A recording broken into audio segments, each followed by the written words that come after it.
Good evening. Today is June 4th, 2026. Will the secretary please call the roll? Anna Braun. Here. Timothy Cummings. Here. Antonetti Vola. Here. Jamie Falco. Louis Figueroa. Here. Lori Herrick. Here. Lee Woo Hung. Here. Wilbur Pan. Mary Ann Tenios. Here. We have a quorum. Please rise for the Pledge of Allegiance.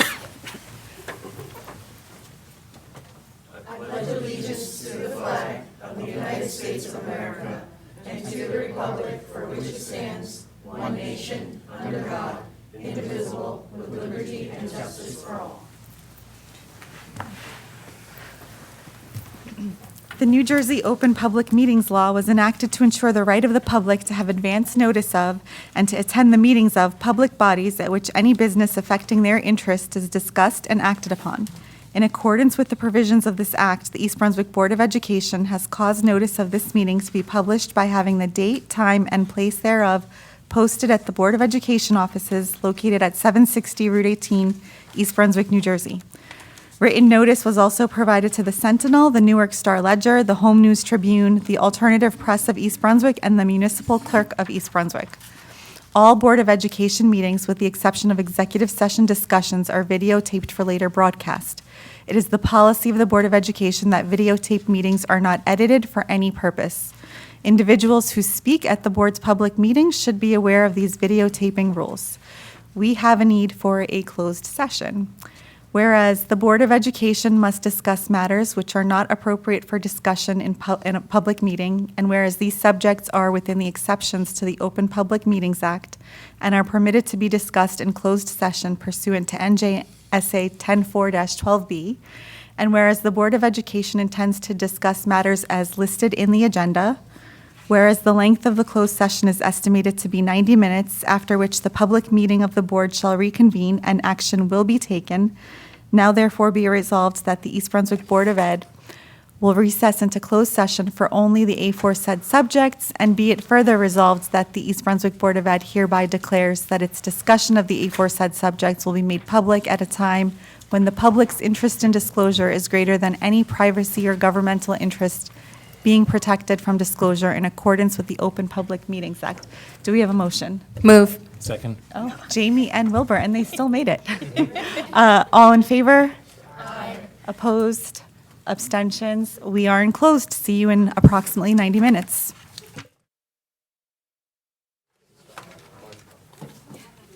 Okay. Good evening. We are back from closed. Okay, and we are jumping right into our agenda. So, reorganization annual actions. Do we have a motion? Move. Second. Wilbur and Jamie. Discussion?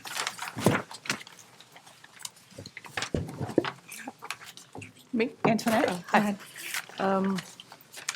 So for the first one, the athletic event admission fees, I see, I saw it listed that there are possibilities for families to purchase season passes, and I had reached out to you and asked you how they can do that, and you said the athletic department. If you could just be more specific so families can know that. And also, do you have to be a parent? Because I know that there are community members that do enjoy watching the games. Are they eligible to get those passes as well? Yeah. So it's adults, a season pass option. The standard admission is $5 per game. If you purchase the season pass, you get a $1 discount. You pay up front.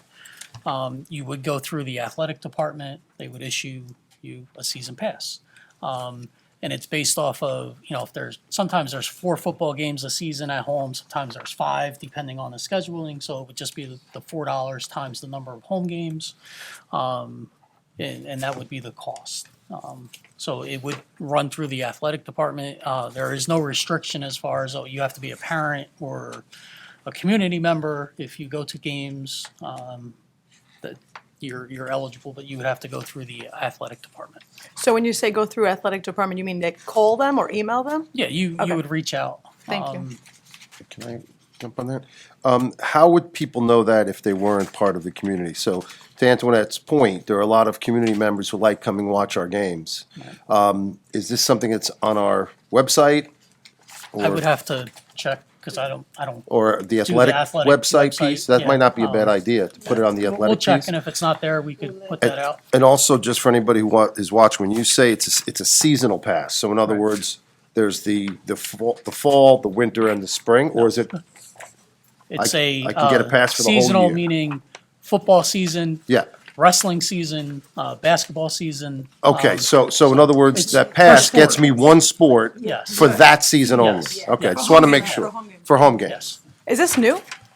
No, it's been Wow, around I for never a knew while, about this. but I don't think I knew about based that. off of the questions, I did follow up and, make sure that we weren't approving something that doesn't exist. And I was told that it doesn't get purchased often and they haven't had one in a number of years. Oh, hopefully we get some this year. Yeah. Thank you, Joe. Joe, can you talk to us a little bit about all of these purchasing agreements? Are there any changes from previous years or anything new happening there? So the co-op agreements, we have to get them board approved to participate. When something new comes up, we approve it at that time, and then we do it now during the annual actions. It allows us to go to each co-op. Some of them are local, some of them are national, and get the best price. So if we're buying water, we can go and say, oh, the state contract is $1 a bottle. This co-op out in, Nevada is 59 cents, whatever the case may be. So we shop around. A lot of times there will be a need by the district. We want to purchase, a software.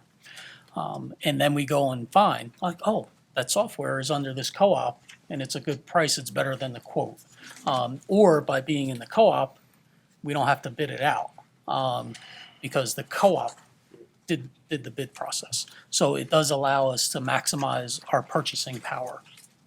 Got you, thank you. And so do we pay into these co-ops? None of these co-ops charge a fee to participate. Oh, okay, that's great. Sometimes the vendor might have to pay to be a part of the co-op, to participate, to submit the bid or whatever, but we do not pay the co-op. Thank you. Anybody else? So this is a roll call vote. Anna Braun, Yes. Timothy Cummings, Yes. Antonetti Vola, Yes. Jamie Falco, Yes. Louis Figueroa, Yes. Lori Herrick, Lee Woo Hung, Yes. Wilbur Pan, Yes. Mary Ann Tennis. Yes, motion carries. Okay.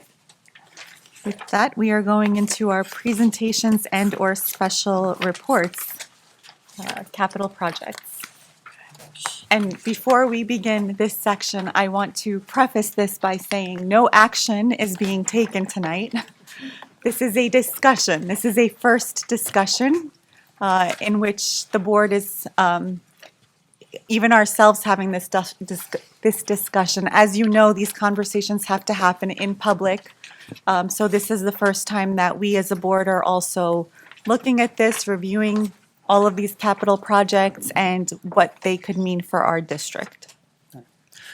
So because we have a committee of the whole for finance and facilities, some of these items would typically be spoken about at the committee level and then reported to the full board. But committee of the whole, as Mary Ann said, we're going to discuss it out in public.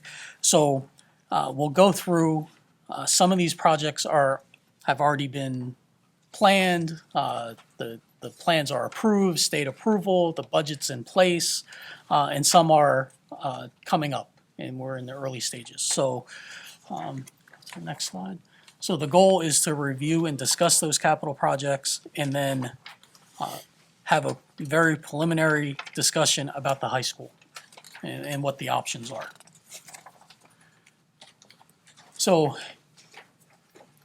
one of the projects that we're working on is the demolition of the old maintenance building on Cranberry Road. It's kind of like across the street from Central. That used to be the maintenance yard in the bus depot.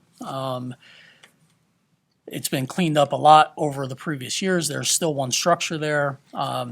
The township code enforcement, building department has been requesting that it be demolished because it is abandoned. It's not suitable for use. So we're moving forward on demoing that building. Currently, there's no plans to sell that space. As we all know, there's not a lot of space available in East Brunswick. So I think we've talked about what we're going to do with that space, that land in the future would have to be part of the strategic plan, long-term planning. But at the same time, it is our land and our property, so we need to ensure that, the building's not going to fall down on its own. So, question? Oh, I'm sorry. It's like your PTSD. Yeah, I have a slightly humorous question. What if the building just fell down on its own? Would that save us money? we would still have to remove the debris. And I will say, I did think of, how could we do a fundraiser to knock the building down? So you have rubbed off, Jamie. Well, I was just thinking so- of those rooms where you can smash stuff. So So, yeah. How big is that plot of land? It's a weird shape. It's triangular. There's roads on all sides of it. Yes, yeah. So, would it be big enough to put, a school on? No, because with parking and everything. But it might be suitable if we expanded our bus fleet, because the current support operations building, is at capacity. So, again, it's something that we're gonna have to develop and discuss, what the best use is. And it might be determined the best use is to sell it. But we're not there yet. Sorry to interrupt. When is that scheduled to be demolished? The bid was just opened Okay. today. So we're reviewing it, and then, the nice thing is we don't have to demolish it by September 1st, to open up school, so we have some flexibility. But we are actually voting on that tonight, Yeah, right? you're, Yeah. tonight, later on the agenda, you're voting on the amendment to the long-range facility plan and submitting the application to the state. All right. The multipurpose room and kitchen renovations at Frost and Warnsdorf for elementary schools, the plans are done. They've been submitted to the state, approved. It's just the timing of the bidding. This will be paid partly from shared service agreements previously already approved in the Child Nutrition Enterprise Fund. Frost parking lot, where this board is familiar with that. We went out to bid, rejected it. The plans are approved. We're looking at end of October, November timeframe to rebid and hopefully start the project next summer and finish it before the school year of not September 1st, the following September 1st. The lower turf at the high school, this is just the replacement of the turf. Based off of inspections, we believe the subsystems under the turf are in good shape and will not require any remediation. That field is past its useful life. We're currently waiting on new cost estimates and preparing the specs to go out to bid or to use one of the co-ops that we belong to. At the same time, when I was at the field inspecting it, I did notice that the baseball field is at the end of its useful life. So I asked our engineer to provide a cost estimate to replace the infield area of the turf. Because we do not have money earmarked for the whole field. So I don't know if we have money to do the infield, but I figured while you're doing the work, let's see what it is. And maybe we can get a better deal if a turf company is doing one field already, they're already there to try to help out. All right, the outfield is not in great shape, but it's not as bad as the infield. Joe, Yes. let's see, when the turf gets replaced, what's the expected lifespan of it? I think they're about 10 to 12 years. Yeah, I think it's even pushing 15 now with the newer, as technology gets better and the material gets better. But yeah, the previous football field, the life expectancy was 10 years, and I think we got like almost 15 out of it. It also, a lot of it has to do with how it's maintained. If the little rubber pellets are put in appropriately and it's groomed appropriately. So Can I quickly go back to the Frost parking lot? Yes. If that's okay. So I haven't been there during like drop off pickup time. I've heard that it's chaotic. Is that a fair? Okay. Yeah. Dangerous? Okay. That's not. Jamie's a Frost mom, so she can. You can speak to it? Yeah. Yeah, yeah. Okay. If we go back out to bid in the fall and find ourselves in a similar situation, what would be the plan at that point? So after the bid results, and it was significantly over budget, one of the things that I talked about with the engineer was, what are the options, right? So when we do a bid, we have to be specific. Here's the bid, parking lot, but then we can do alternatives, we can do different options, as long as we're clear on those options. So the previous bid specs had water retention under the parking lot. So what are the other options? How's the lighting being run and whatnot? So based off of those options, we can almost, pick and choose, oh, we have this much money, we can do this type of pavement, with this type of retention, with this type of security system, and piecemeal it together to fit what our budget is, and still have a really good parking lot. We're never going to say, oh, we don't have that much money, so, only do half of it, or only, water retention, who needs that? We're not gonna do that. So it's the mindset of trying to give us the most flexibility for our dollars is a priority. So Joe, I have a follow-up question. So if you change the options, so should we go back to the zoning board, planning board for their approval? So as long as the plan, the site is not changing, we don't have to go to the planning board, but we do, and I think that's the best practice to get the township's feedback and the community's feedback. So we'll continue to do that. But as far as the retaining, the water retainage underneath, if we change that, we would still have to get DOE approval, Department of Environmental Protection, and we would have a conversation with the township to make sure that, these changes are not impacting anything or sending red flags to them, because they do have some expertise as well. Yes, because the change you are talking about is kind of significant. Yes. Yeah. Okay, thank you. So, yeah, we are not going to do anything in a silo or a vacuum.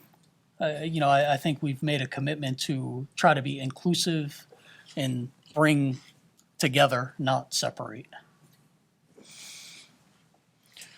All right, the high school stadium lighting project replacement. All of these projects, by the way, were already in shared service agreements, and the money's there for these specific things. So I've come to learn that the stadium lighting, there's dark spots that the lights are not covering during night games, which, that's not ideal. One of the problems when trying to move this project forward, we found out the poles themselves are not suitable for the new lights. So when this was developed several years ago, it was like, just replace the lights, and put in LED lights and whatnot. So again, waiting for some pricing to see what that impact is, to see if we can do it, or if we're gonna have to make alternative arrangements to get the new lighting in place. Other than just for aesthetics, the lighting is not impacting the children's sports game, correct? No, they can still play sports, but Is it a safety It would just, concern? no, and we've brought in additional portable lighting for night games. So the intent would be to bring, if you've looked at the lights at the stadium, you can just tell how old they are.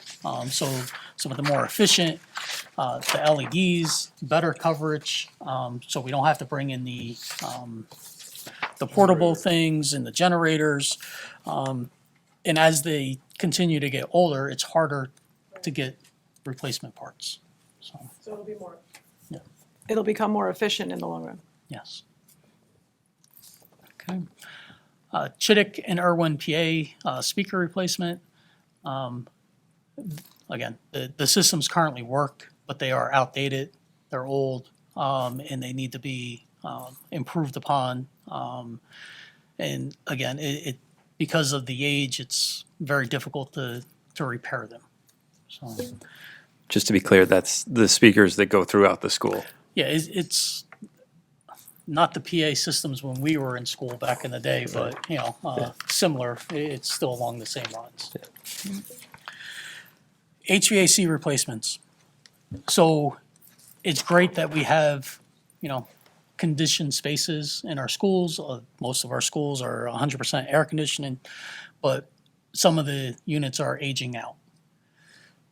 So we need to do replacements. They're very costly.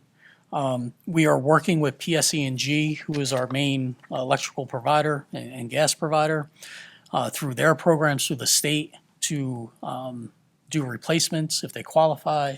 It's called the Direct Install Program, where PSE&G will design, and there's times where it's, you know, 50 to 70% savings. And it's high efficiency units and whatnot. So we've been working with them to get cost estimates, and so we can start, you know, attacking those areas. I know we have certain schools, you know, when heating season or air conditioning, they're constantly down. So it needs to be done, and we need to start attacking. There's no way we can afford to do all of them at one time. So we're prioritizing which ones are in the greatest need and start chipping away on that.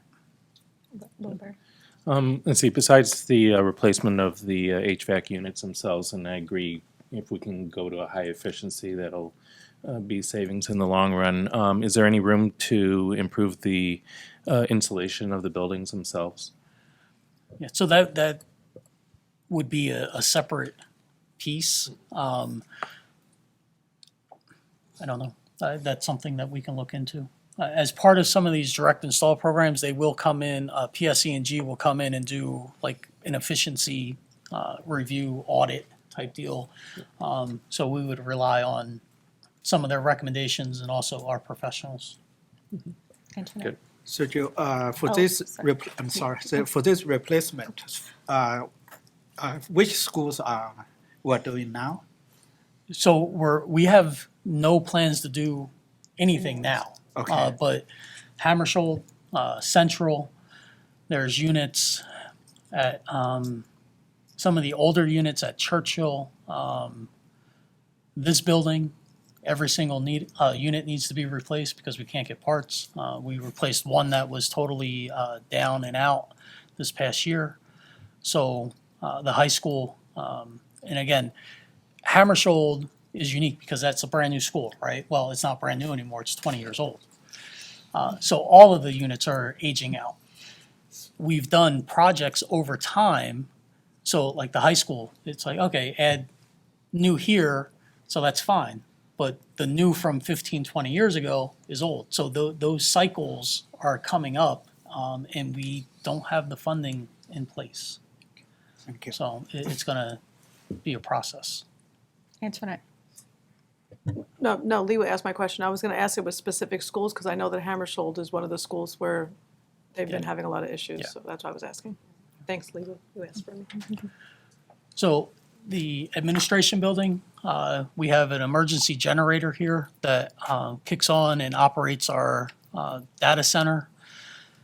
If electricity goes out and the generator does not kick on, then Genesis is down, all our core systems. And that's happened. The generator is approximately 30 years old, and again, we can't get parts. So we are in the process of, the design is done. The process next will be developing the bid specs and going out to bid for that. But it's a core facility, and unfortunately, Dr. Mammon experienced that On like day the one. first, that caused some issues. So we need to rectify that so the district can continue to operate. Now, we're gonna get into the fun part. Tim's been waiting for this Yeah. part. So the TCU's / new high school. So I did this on purpose to make this disclaimer. As Dr. Tanyos had stated earlier, this is just a conversation. No action's being taken. We're supposed to have a conversation. What are the options? What's the drawbacks, the benefits, and whatnot? So it's very important that the public know this. And there's a tremendous amount of work, whatever is decided, to be done before we start taking action. So what you see here is the TCUs at Churchill. Not everybody in the community understands or knows what the TCUs are, often referred to as trailers, but as you can see from the picture, they don't look like trailers. They're structures. Next slide. So the aerial view, you can see that there's 3 distinct sections. There's classrooms, there's bathrooms in the both ends of the U section. There's bathrooms, there's the data center, some administrative offices, meeting rooms, along with the classrooms. Next slide. So this is an aerial view of the high school. The top part where the title is East Brunswick High School, Cranberry Road is there. The main entrance to the high school, you can see that comes up, the parking lot and then the building. To the left is the baseball field. To the right of that are the open fields, the tennis courts, just so you get a sense of, what we're looking at. Next slide. So one of the options that was discussed or asked about was, moving the TCUs from Churchill to the high school so the 9th grade could be at the high school. So option 1 would be to place the TCUs in a straight line on the other side of the parking lot. Just for reference, when it snows, the sledding hill, that is the sledding hill. Okay. All right. So if either option, there's 2 options that we'll talk about tonight about moving the TCUs to the high school. We would have to install fencing and gates to ensure that during transition periods, the students were safe and would not be exposed to cars coming through. My understanding is, the high school can be a little dicey with our younger drivers, so we want to ensure safety. So either plan would have the fencing and gates to ensure student safety. Joe, just real quick on this option 1 though. I mean, you're talking about a very steep. Yes. So So you're filling that all in? no, How is they that would working? install on pillars. Pillars? Yes. Well, that sounds safe. Yeah. Well, I'm sure to standard. And when I tell you how much it costs, you'll understand that they're safe. So And not that you're not doing a lovely job, but I think, we wanted to have this preliminary conversation, but then bring in the architect who hopefully will Yes. make you feel safer living. Yes, definitely. That'd be great. Joe, can you just clarify I know this question comes up a lot, for like the community. Do we own the trailers? Are we leasing them? no, we own the trailers. Don't call them trailers. Yeah, they're TCUs. Yes, yes. Yeah. They are ours. So, okay, next slide. Option 2 would be to split out the TCUs and have 2 of them by the cafeteria and then 1 by the baseball field in that parking lot. They would be split.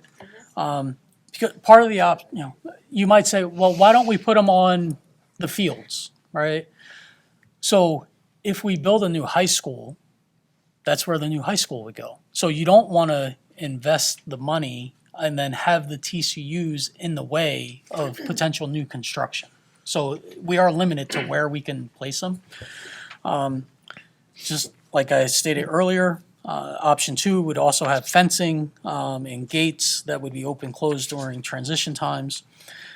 I think it's important to note with both of these options, it still does not address the condition of the current building. It does not address the limitations of the gym size, the cafeteria size. Lunch is already crowded. We add another 700 students, that would cause some issues, operational issues. Oh, go ahead. Go ahead, Wilbur. So with option 2, it looks like it's going to have an impact on traffic around that side of the school, right? Because Yes. that takes out the driver that runs right by the cafeteria, and looks like it extends past where the other roads might be. Yes. Antoinette? Since you'd have to split them, 2 on one side and 1 on the other, the ninth graders would have to travel through the building to get to their, I mean, they're Yes. doing it now in Churchill, but I'm saying that's how they would get there. Yes. So, And those little green lines that you see connecting from the school, that you're saying that's where their entrance and exits would be? That would be the fence that Oh, would the be fence. put in to Oh, to- ensure that they're Okay. safe.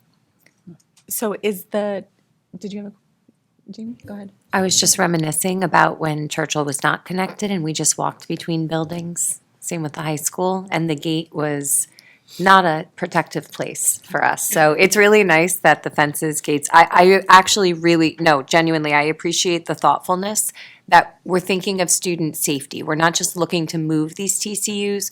I appreciate that there was more than one choice here, because obviously none of this is ideal. We're just looking to bring the freshmen so they have the experience of being at a high school, which they deserve. And then again, you know, not for nothing, that would improve our rankings, right? The algorithms, having the freshmen, their test scores, it would improve our status and show how great East Brunswick really is. Because right now, we have a slight disadvantage. So forgive my jokes, but I actually, like, it's a compliment. I really am impressed and appreciative of this. Thank you. So I'm glad you said that, because it's kind of along the same lines of what I'm saying. Even though the operational pieces aren't ironed out, it is a disservice to our ninth graders to not be at the high school. As somebody who has been through East Brunswick schools and who is a mom of a current ninth grader, so obviously this won't be to her advantage, but it's a disservice to all of our students. They are basically losing a year of high school. Having gone into like the rising 10th grade night, it's overwhelming, because then you feel like you're trying to cram 4 years of school into 3. It is not the same experience.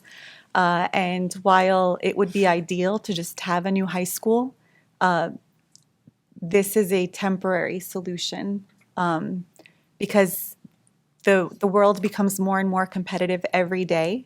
And every day that we make our ninth graders wait, whether it's for a new high school or going to referendum or whatever it is, it's another day that they're disadvantaged against their peers in the state, nationally, globally. So it's just something for us to consider, that it might not be ideal, but it's something that we need to do sooner rather than later.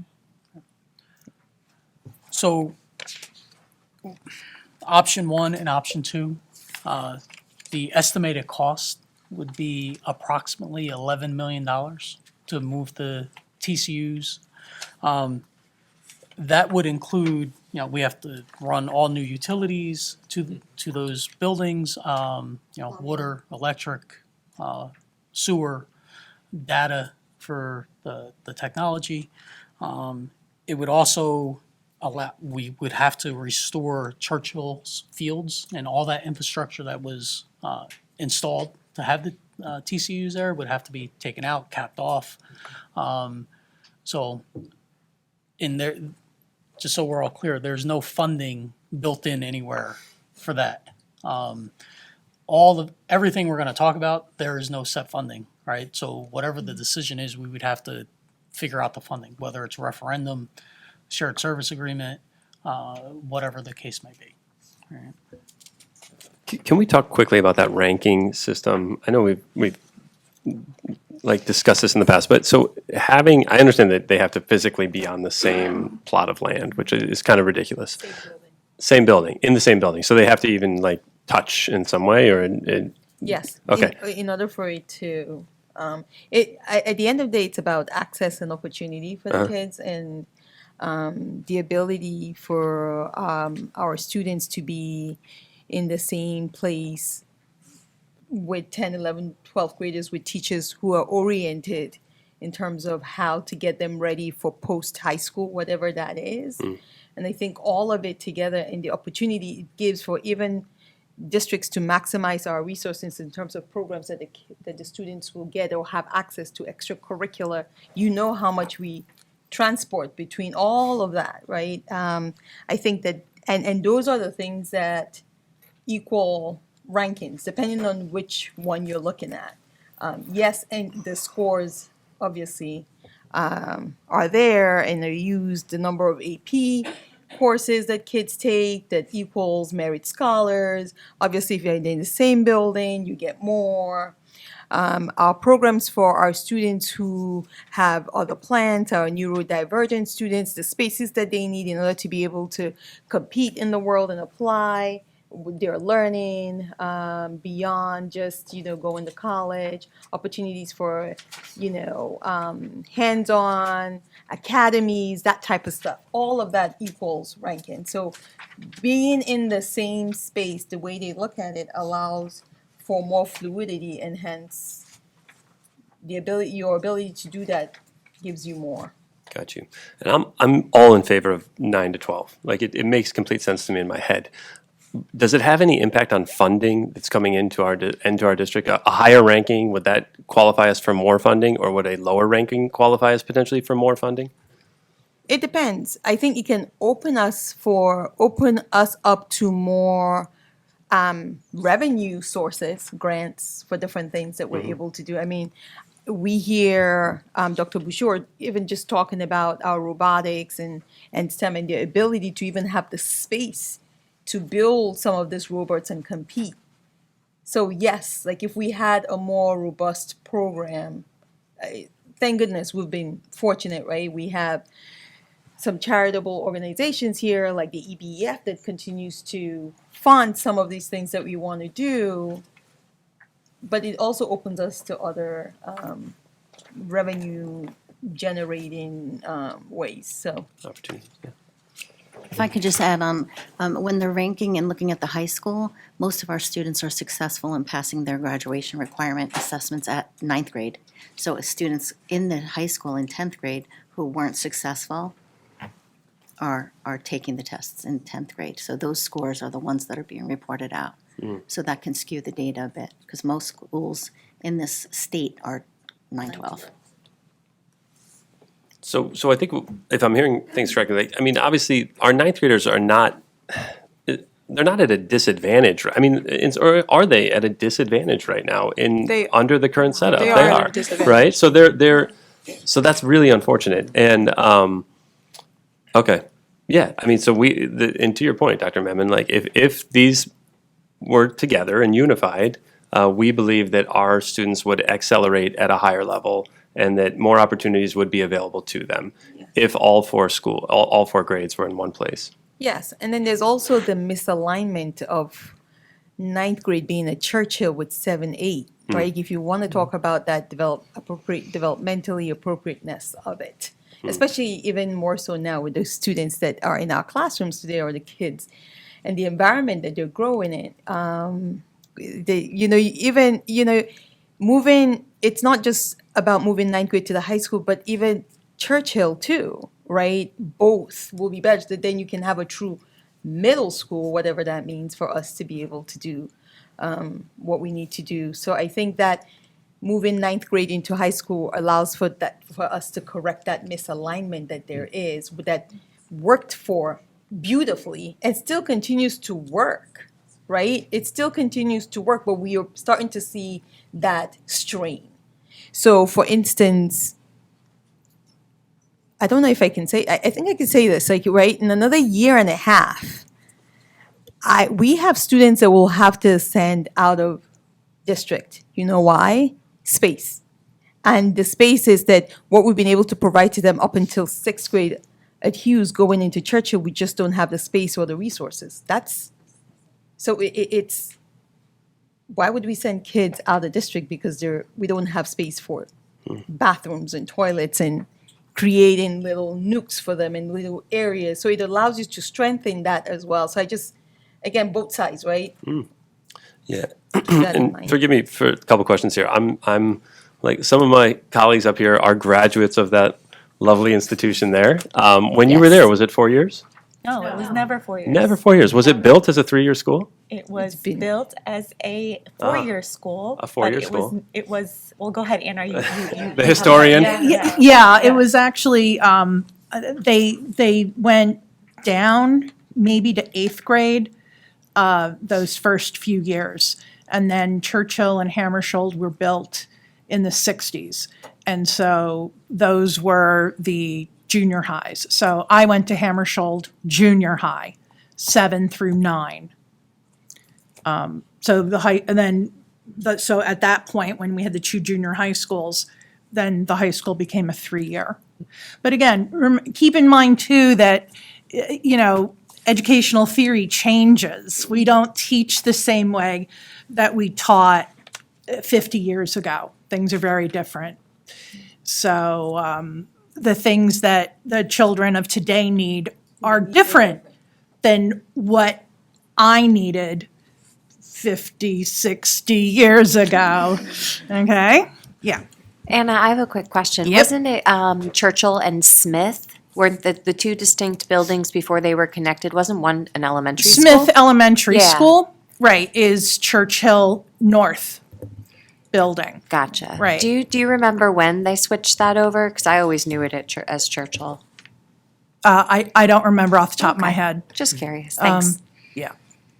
How old is the current building? 1958.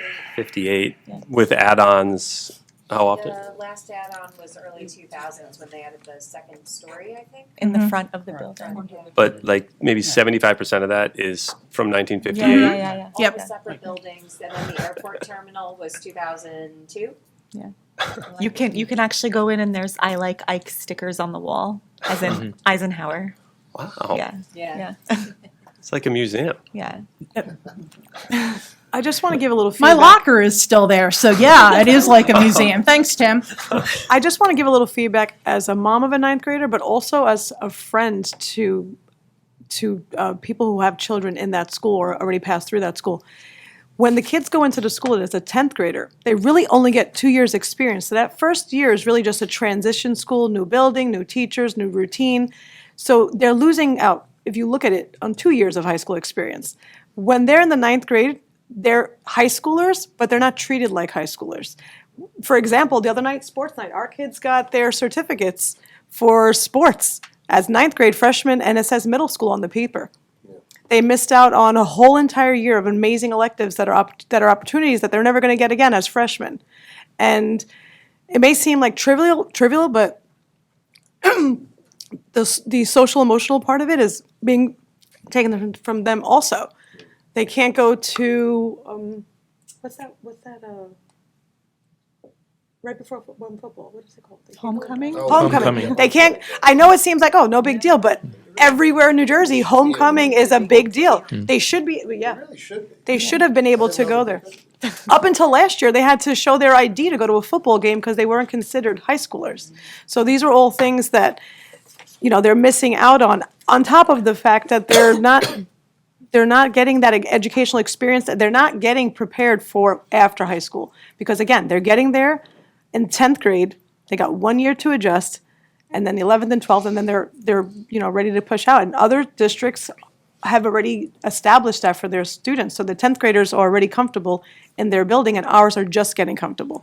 So it might not be academically important, what I'm talking about, but that is also a major impact on the students too. It's the whole student. We treat the student as a whole. Yeah. My kids went through 9th grade not too long ago, but I won't belabor the point, but it wasn't an ideal situation for all the reasons that we've been talking about. Lori? As the parent of a current 10th grader, I hear from her and her friends that they do feel that they missed out on a year of high school and opportunities, right? She plays sports 3 seasons. They race out of Churchill to get the bus to the high school. They miss practice time.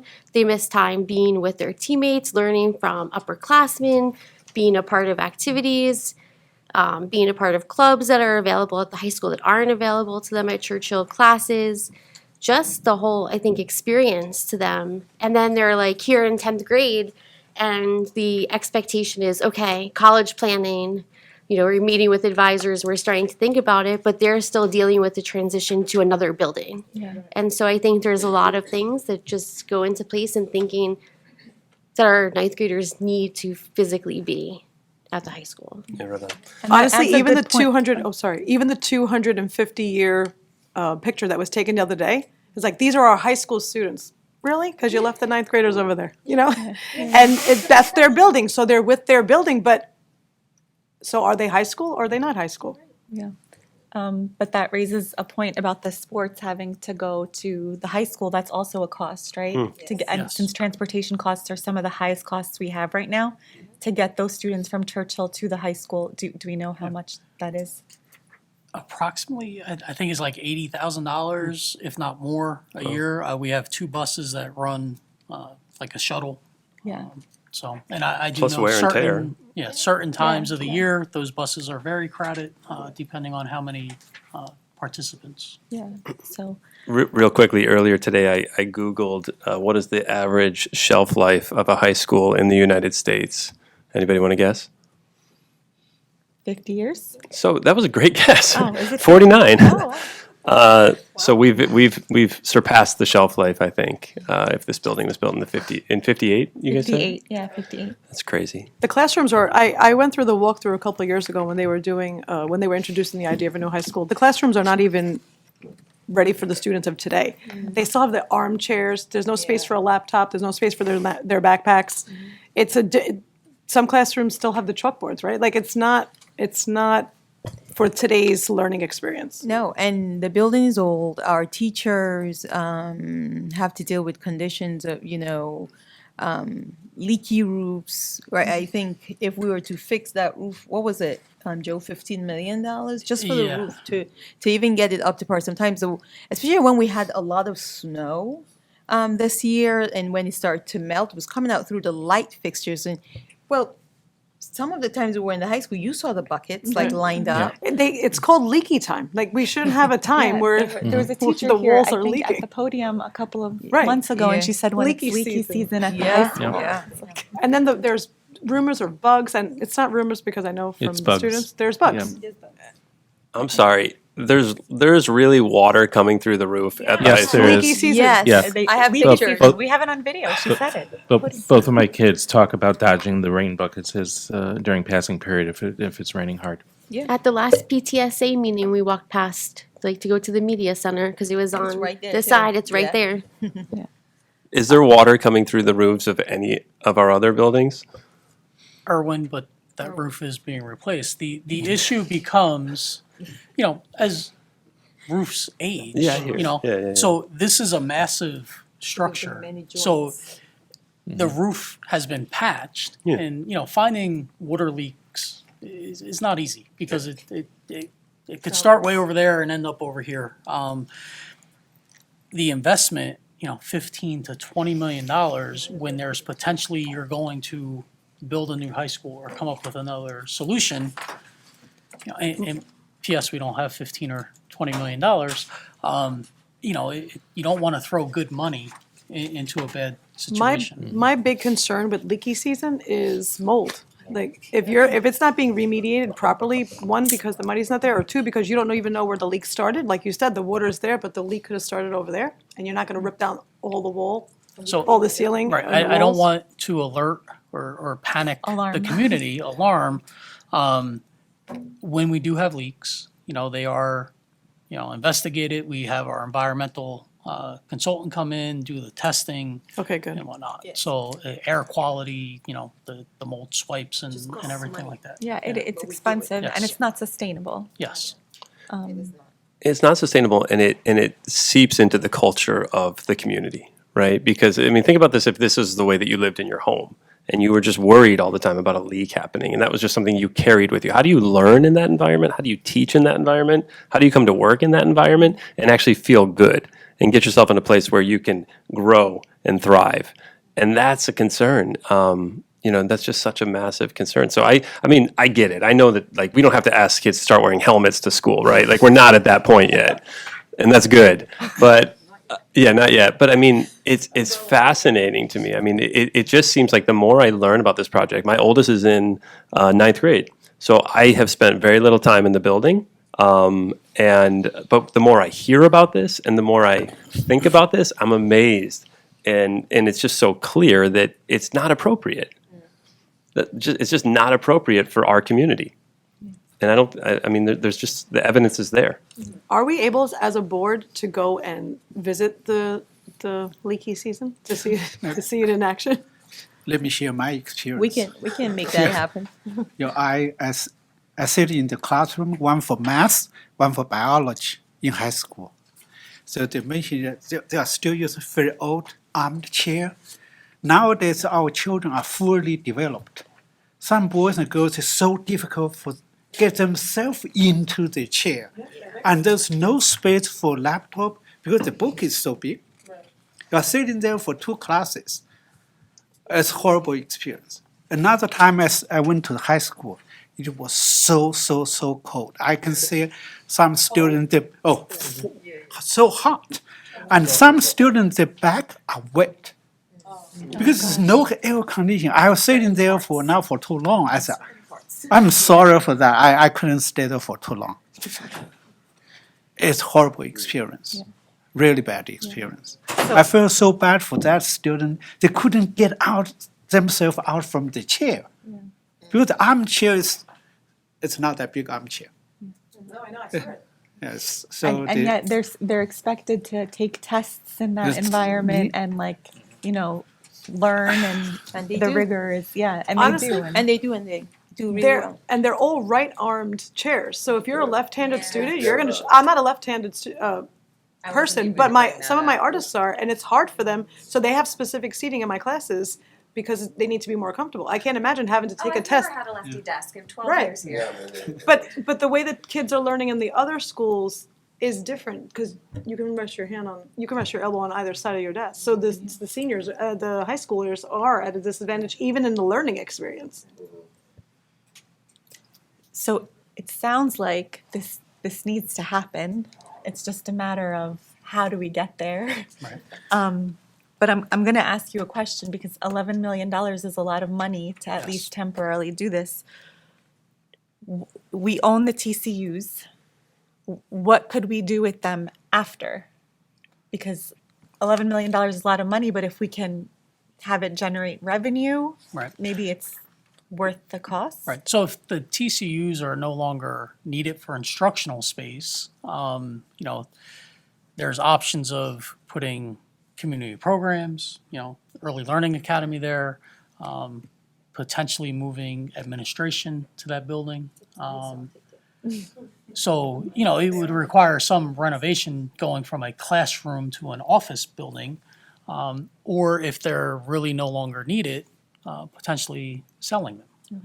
Okay. So, again, I think I mentioned this before, it has to be part of a strategic, long-term plan. We don't want to do anything short-term and, figure out a year from now, 2 years from now, oh man, we shouldn't have sold them, because once you sell them, you can't get them back.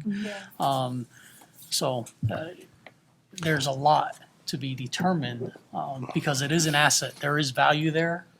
It's just how do you maximize that? Joe, are we under any timelines in terms of forced timelines for us that we, in other words, can't use them as educational space? No. So the TCUs are approved for a 5-year period by the state. If you go past 5 years, you have to renew the application.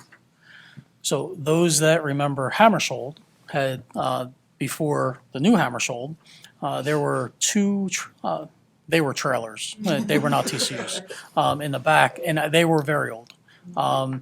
I can just tell you, as part of reference, I live in Jackson. They have trailers, and they're very old. So the original approval is for 5 years, and then you get an extension. And in order to have an extension, do we have to have a bona fide plan in place for the usage of those, or for a new school that we're trying to build?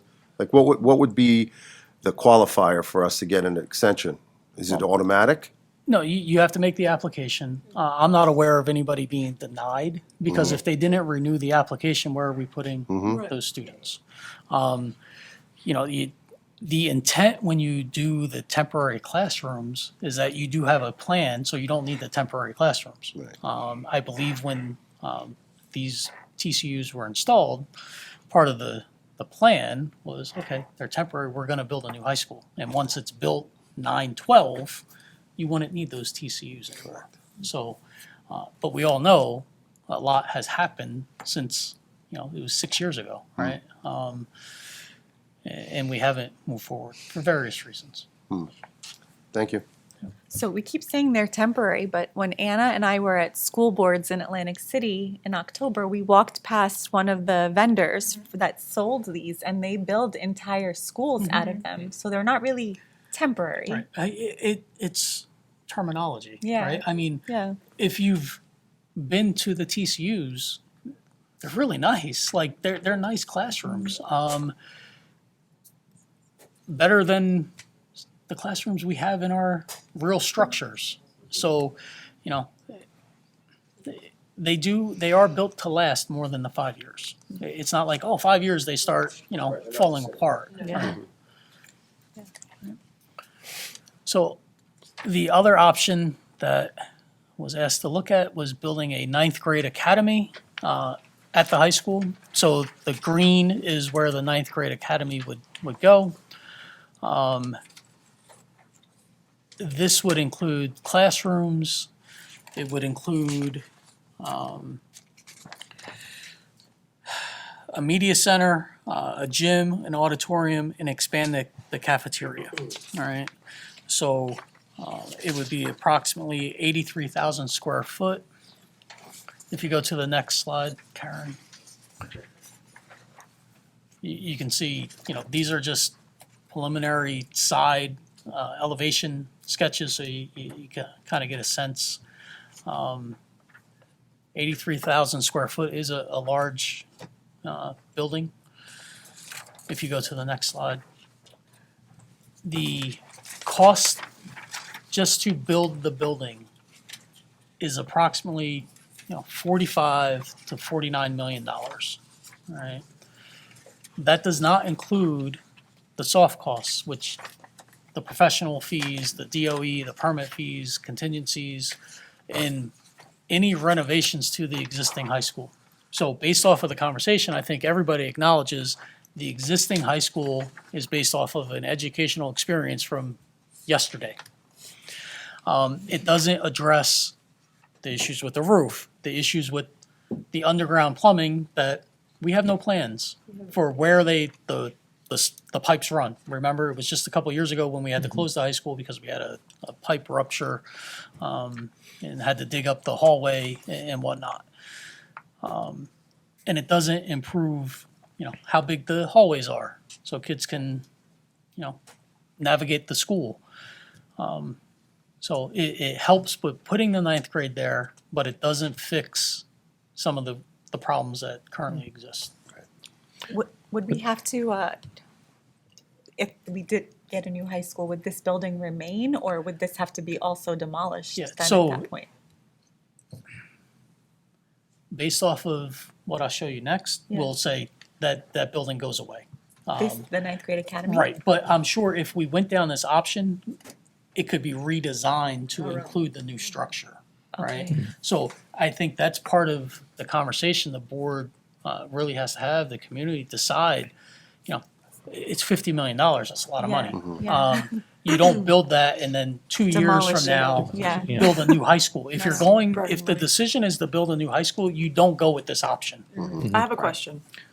For option 1, 2, and I'm assuming this is option 3, to bring the 9th graders there, what is the timeline for each of them?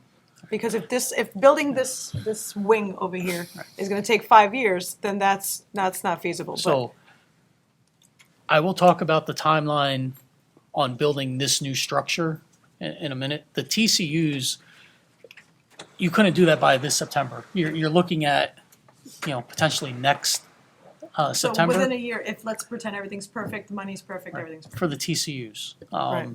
Moving, getting the permits,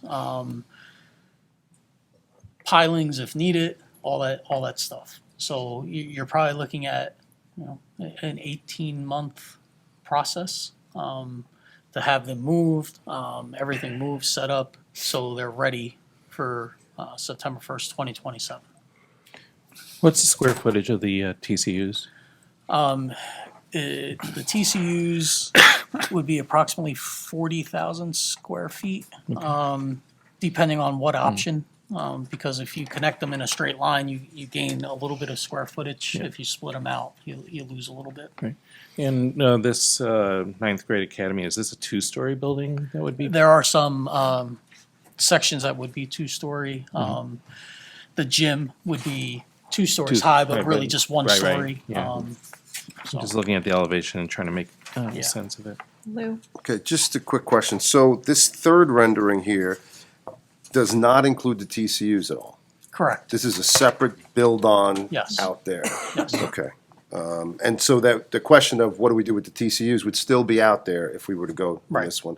And it's very clear, to me anyway, that if we were to go to this model, that would be saying there's no new high school in the near future coming. This is the add-on to that piece. Yes, I think that would be the case. So it doesn't fix leaky season. Right.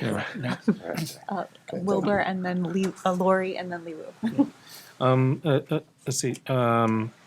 We don't have a timeline on construction, and I'm actually thinking about the I part do, where. but I wanted Oh, to address the construction along with the next option because they're the same time period. Right, because I'm actually not thinking about the building itself, but connecting it to the existing building, slowing things down because you're going to be demolishing part of the old building, and then that takes extra time as well with potential exposures. Potentially, I think that would be when the architect does come to present. That would Okay. be an excellent question for them and their expertise. I'm not sure how they plan on connecting the two buildings, but I'm sure there's going to be some impact to that area. All right, so I'll save it for them.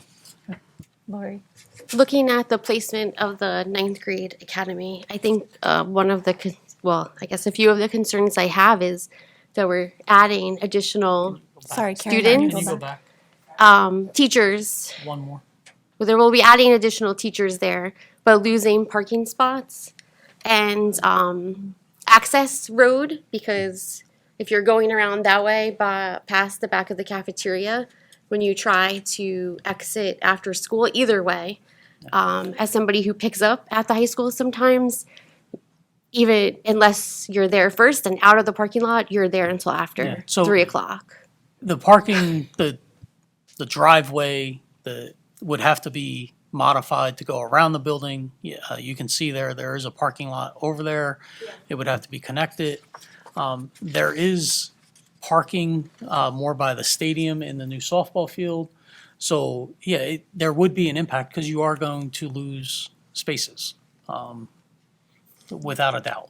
Yeah, and the students who get those spots back by the softball field are not very lucky because I got stuck back there after Relay for Life, and I was there till like 3:30 getting out. It was, and I know I've seen them lately looking at how they exit traffic and the security guards and the crossing guards trying to be more cognizant of how they're rotating each lane and the buses, but really essentially they have to get those buses out of there because they have to get to the elementary schools after to pick up. And so that would just be one of my concerns is that what are we limiting there? Because even the back road to go out at the end of the day is backed up to the parking lots in those two parking areas in front of the school.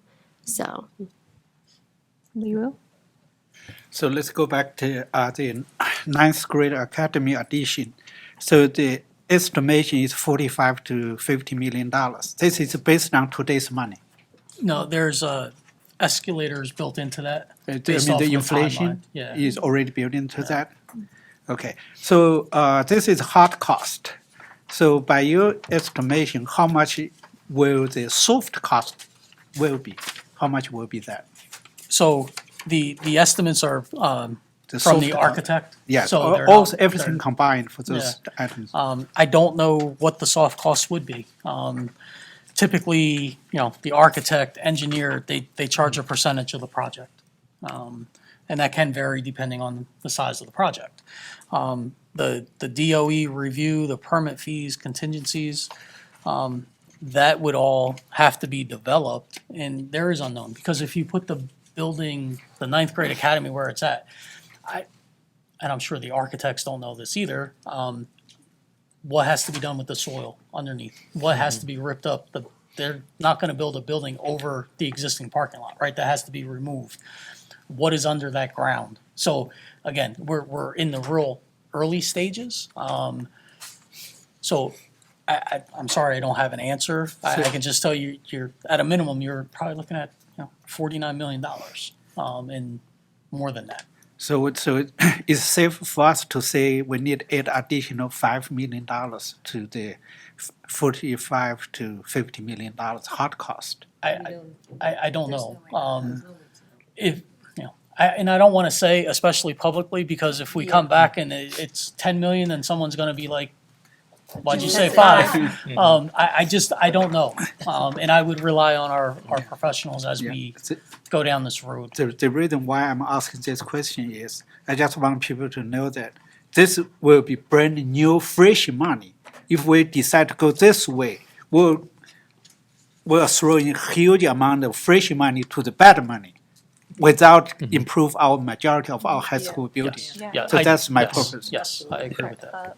Lou and then Wilbur. So, if this were to happen, and again, I'm just sharing my thoughts with my colleagues here, you're taking a lot of money and you're putting it into what we're calling a freshman academy. It does not it has nothing to do with the status of the rest of the building. Right. The building needs to be repaired constantly. So that's something I think we have to consider, and again, that's to your point, Lee Wu. In addition, we're saying it's the freshman, building, and maybe it should be the senior, quarters, because it's gonna be the nicest place.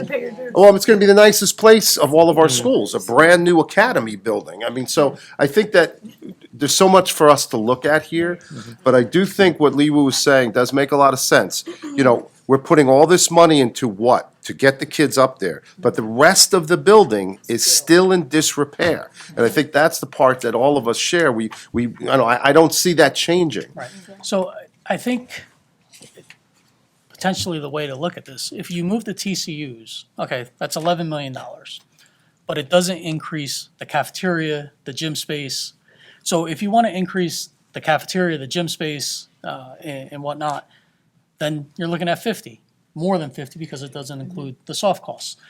But those options do not address the core facility and all the issues. But that this will exist. eventually need to be demolished if you need to do a new high school as opposed to the TCUs, which you could reuse. So Right, right. I have Or a question. potentially redesign the whole Wilbur. building to incorporate the new construction. We do have history with that. When Hammersholt was built, there was a newer section, and the whole building was designed around that newer section. But there's complications with that. The layout, Hammerschult's a beautiful building, but probably not put in the best location. Like, we're right on top of neighbors. That was a big deal when that school was built, and created a lot of unhappy people. It limited the space for outside activities. So, that's what I'm saying. Like, if we don't have a long-term plan, you back yourself into a corner.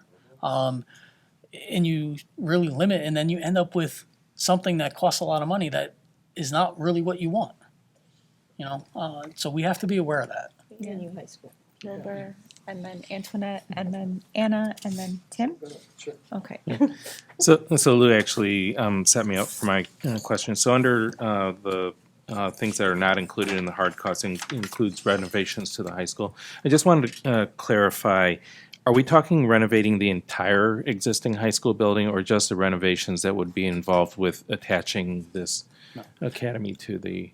I think the intent was just to put it out there, saying the dollars reflected is just for the new building and nothing Nothing else. else, So okay. nobody has a misconception of, oh, we just spent $50 million on it and you didn't address, Yeah. 90% of the building. Yeah, okay, so we can assume then, if we're talking about renovations to the existing high school, we're talking about the whole thing that needs to be done, and I agree, it needs to be done. Two questions. One, the wing that would be added, why are we calling it, like Lou said, a ninth grade wing? From my understanding, 10th, 11th, and 12th grade students are all in class together throughout the day. They're not separated by grade, well, not all of them at the very least. So why would this just be limited to ninth graders? Why wouldn't we incorporate them into the rest of the? You could. I think the concept when, it was talked about a ninth grade academy, there was concern putting the ninth graders, with 10, 11, 12, and kind of keeping them separate. You're never going to keep them totally separated. No, but we want to So- unify them, and- so we wouldn't want to segregate them. Again, Right. this is based off of previous conversations and trying to restart the conversation because we Okay. have not talked about this in a while. So it was just one of the concepts that was brought forward 6 years ago, I think, when this all started. And how long would that take, and how would they do the construction without interrupting learning time? I'm going to get to that. It's the last slide. Anna. Suspense. I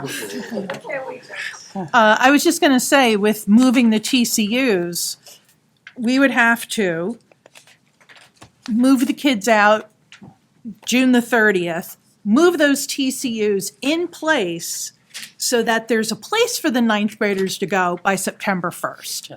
I don't see how that's possible. It would require all the systems to be installed, all the Yeah. site work to be Yep. done. And we Before kind they of, move in. we did do that when we installed them originally. Yes. The tricky part, though, is going to be disconnecting Uh-huh. everything, which they were, delivered, ready to put in place. So that would impact the timeline. Yeah, I mean, and that's a little scary because we can't say, oh, oops, we don't have any place for these 700th ninth graders to go. Yeah. We have to have this ready to rock. They can come here. Fine. Yeah. You cool. So this has been this is great. Like, it's great to look at these drawings. It's great to, have some conversation on this. I think with just my personal opinion, with the data that's in front of us right now and the facts that we have in front of us right now, I think all three of these options are terrible options. I just the bottom line, right? Like, I think that's. It's a Band-Aid It's a for- Band-Aid, yeah, and yeah, and we're yeah. and it's been said, like, it's not addressing the problem. The problem is the building, right? So I'm not in favor of any of this right now. We need a new high school. And I don't want to pour money into even moving the TCUs. It doesn't feel right to me to spend, to ask our taxpayers to spend $12 million for that project. And it also, anyways, the problem that we're up against right now, and we're going to get to it eventually, I know not tonight, but is this, as a taxpayer, right, and a resident of this community, is this going to cost me an extra $20 a month? Or is this going to cost me an extra $400 a month? And I know nobody can answer that right now, right? Because if this is if this obviously becomes a referendum and we go out, like, that's going to make or break the deal, right? It's all about how this is impacting my pocket. So, I just think that, we know what the problem is. We know what we need to do to address the problem. So we have to go all in on it. And clearly, there's still more data to be gathered and more information to be gathered. But that's just where my head is at. I think all three of these are really bad ideas. If I could just say, bringing our ninth graders to the high school as fast as possible is never going to be a bad idea to me. So, of course, because I know what they're missing out on. So when he gets to the last slide and does that presentation, when you see that timeline, you might have a different opinion. So additionally, I anticipate the number will be larger than we are talking about. Thinking about the inflation, think about the supply chain issues, the number will definitely be bigger than we're talking You about. already counted for that, right? This is just my opinion, yeah. Okay. Next. There we go. So now the potential of a new high school. So what you see on the screen is the overhead view of the whole high school property. The center there where the stadium is would be where the current high school is. And I'm not saying that there needs to be a new stadium or athletic fields. That would be to be determined. To the right, closer to Summerhill Road, would be where the new high school is built. The preliminary plans have been developed based off of past conversations, but there's a tremendous amount of work to bring it up to final specs and educational necessity. You can go to the next slide. You're looking at a 4-story building. We would have to build up. You're looking at a high school that would have to, house close to 3,000 students, 2,800 to 3,000 students. So it's a very big structure. Next slide. So the hard cost projected would be between 298 million, 325 million for the building. The soft costs are larger in this scenario. You still have the professional fees, DOE, permit fees. We would have to demo the existing building, and then whatever is decided, additional parking, fields would have to be built into that budget, and then furniture. We've talked about that. There's been comments about the outdated furniture. So if you're going to build a new high school, you're going to equip it for today's learning environment, not just today, but the future. And that's part of what we have to incorporate. Monroe, in the last 10 years, built a new high school, and by the time they moved in, they didn't have enough space, right? So we have to ensure that we're not just building, if it's decided, a new high school for today. You have to build it for the future. Next slide. Last slide. So this gives you a projected schedule. From the time the board decides what direction they want to go to, whether it's building a 9th grade academy or a brand new high school, you're looking at another 24 months of planning and approvals to go to referendum, because there's a lot of information that would have to be submitted to the state for approval. County would be involved because there's an impact to Summerhill Road, the township as well. You can only go to referendum 5 times a year, January, March, September, December, and then November, because we have our election in November. After that, it would take another 12 to 15 months to finalize the drawings based off of all the feedback, and receiving the comptroller's office approval, and then the bidding process. And then you're looking at 36 months of construction to occupy the building. And if it is a new building and we would have to tear down the old building, that would take another 12 months. So So- 7 years. Yeah. 7.25. And now you see why I said 7 years versus 1 year to get the TCUs here, to get the 9th graders there. So if I could just add one more thing, if people remember when this was discussed at the board level last time, there was a conversation, is it better to renovate the existing and add on or build a new? If you're looking at a full renovation of the current high school, the price tag is approximately the same dollar amount as building a new one. And the timeline is longer because you have to occupy and educate kids. We don't have an alternative space. So you're going to do it in sections. So by the time you get done renovating that building, you're going to have a building that parts of it is 10 years old. So there's pros and cons for every option. And there is an impact to the taxpayer regardless of what option. So again, the plan for the future is, as we go along, to have the architects come in and discuss, deeper questions that they would answer in their expertise. So, Jamie, then Wilbur. So to your point, Joe, one of the things I know about commercial construction and would be a concern for me is asbestos remediation, as the building was built in 57. If we encounter asbestos, there is a very specific process, and it will slow down that renovation dramatically. So, to say it could take 15 years to build a new high school, depending on what's found where. Antoinette, to your point, my kids will be long gone from this public school system. So, yeah, considering expedience, but also cost and the value to the taxpayers and the experience for the children, I'm really grateful to work with a board like this because I think we'll consider all those factors. Yeah, just to piggyback off of Jamie's comment, the other thing with having to deal with asbestos, again, because of the age of the building, I'm sure it's in there, plus other things. And I don't want to freak anyone out. I mean, as long as you don't disturb it, it'll be fine. But, if we're going to do that construction, and we're talking, what you said, 15 years? well, based off of the Let's say previous, 10, yeah. it was like a 8 to 10 year Yeah, process. right, okay, so let's just say 10 years is a nice middle even number, and I think that's actually being optimistic, but still. What that also means is that we have to guarantee that 10 years worth of high school students are not going to develop any health problems from that, from those exposures as that construction goes on. I can't guarantee that.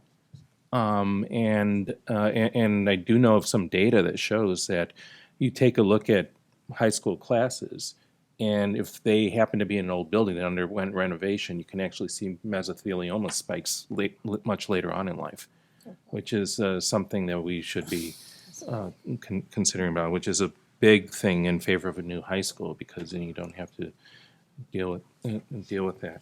In terms of the timeline that you have here, you end with 12 months raising the existing high school, but the new high school can be used while the old.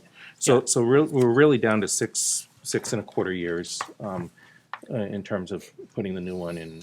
So that'll save some time, right? But, it is important just to note that the impact on the site will be felt for an additional 12 months. As the building is removed, new fields or parking is installed.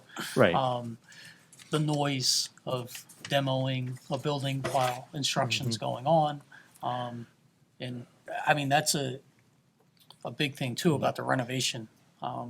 There will be an impact to 10 years of instruction.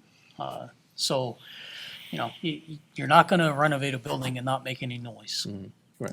And you can't do it all second shift. Yep. So it's just another thing to talk about and make sure, we communicate to the public. And so, there's no surprises. One last thing is, and this is probably something for the architects as well, but are there choices that we can make? To mention the average shelf life of a high school is 50 years. Are there choices that we can make that will extend that shelf life? Yeah, I think that needs to be explored, and we have to make sure that we're looking at all of those options, whether it's green options, whether it's, certain materials that are used, what are the new technologies, what are the proven technologies? Maybe new is not the best because not every new technology is proven. So it's a chance to be innovative, and, make sure that the building lasts more than 50 years. Yeah. So the reason I'm asking that question is that there's actually a model that I work off of when I think about a new high school or what our options are, and that's the high school I went to when I was growing up, Homewood Flossmoor High School in Flossmoor, Illinois, and where I grew up, I've come to learn is freakishly like East Brunswick in so many ways, but our high school was built in 1959. Just 2 years after EBHS was built, and it's so much. I mean, the building actually looks. The old parts look remarkably like our building. I had this huge sense of deja vu when I went to the high school for the first time. I mean, even the font on the big bronze plaque that says, everybody's names when that was the same. But the thing is, my old high school is actually still standing, and they've added on to it, and there's no signs of it falling down, even though it is pretty much the same age. And from what I've learned, and and also just my experience growing up in that town, there were decisions that were made in terms of maintenance and construction that allowed that to happen. And the net result is that my high school is close to 50 years old, but the footprint of it is 35% larger than it was when I was there. It's in great shape. There are no leaks, and it's a wonderful place to get your education. So the question is, how come Flossmoor, Illinois is in that situation and East Brunswick is not? So I think if we're going to do this, we should ask those questions in terms of what can we do so that 50 years from now, the good people of East Brunswick aren't thinking about building a new high school. Instead, they're enjoying the one that is actually better than when it opens now. So I think just to be fair to East Brunswick, and I'm a little biased because Yeah. this is my alma mater. Yeah. Your high school is 50 years old? Yeah. It was built 2 years after EBHS. Yeah, but even within construction, even that makes a difference Sure. in what's available and what's, sustainability changes every day. So we can't, it's comparing apples to oranges even within 2 years in Yeah. construction. And It's a I'm- very different, Yeah, and I'm not looking at cast fault. I'm just looking to make the best decisions possible. yeah. Right. I think Tim had a question, then Antoinette and Liwu. Quick question. So if you move the TCUs, we know that we have enough space to satisfy classroom needs. Do we have enough space to satisfy cafeteria? Oh, you're already saying no. I'm saying that. So how could that actually work? But wait, hold on. When we went to high school, we had out to lunch, Jamie and I. What would that look like for our insurance? That's my question. You know that why they pull out so much. No, I mean, really, so we can't fit everybody in a cafeteria. I mean, even spacing it out, we don't have enough room, obviously, for everybody to come together for like an assembly, I would assume. We don't, sorry, no, I keep turning both ways. There's not enough room now Right, at the high school because the auditorium seats like 700. right, okay, right. Okay, so we're just adding more volume to a unit that is not able to accommodate it, essentially. Okay, all right, I just want to make sure. I'm Like you said earlier, these are three bad options, but we just have to pick our poison, clear. Okay, yeah, great. if any. But Joe, how much did because I forgot the TCUs, what was the cost? The All of them? original cost? Like if we were to, and I'm not saying decisions are being made, but if we were to purchase a TCU cafeteria, because they do sell those, Right. what does that look like? It's going to be based off of the size. The total project for the TCUs at Churchill was like $13 million, but that included all the site work and everything. And it's a lot larger. So if you build, I don't know the cost, but you're probably looking, I would guess, at least $5 million. Because you're building the structure, you're buying the structure, and installing where I don't know on the site.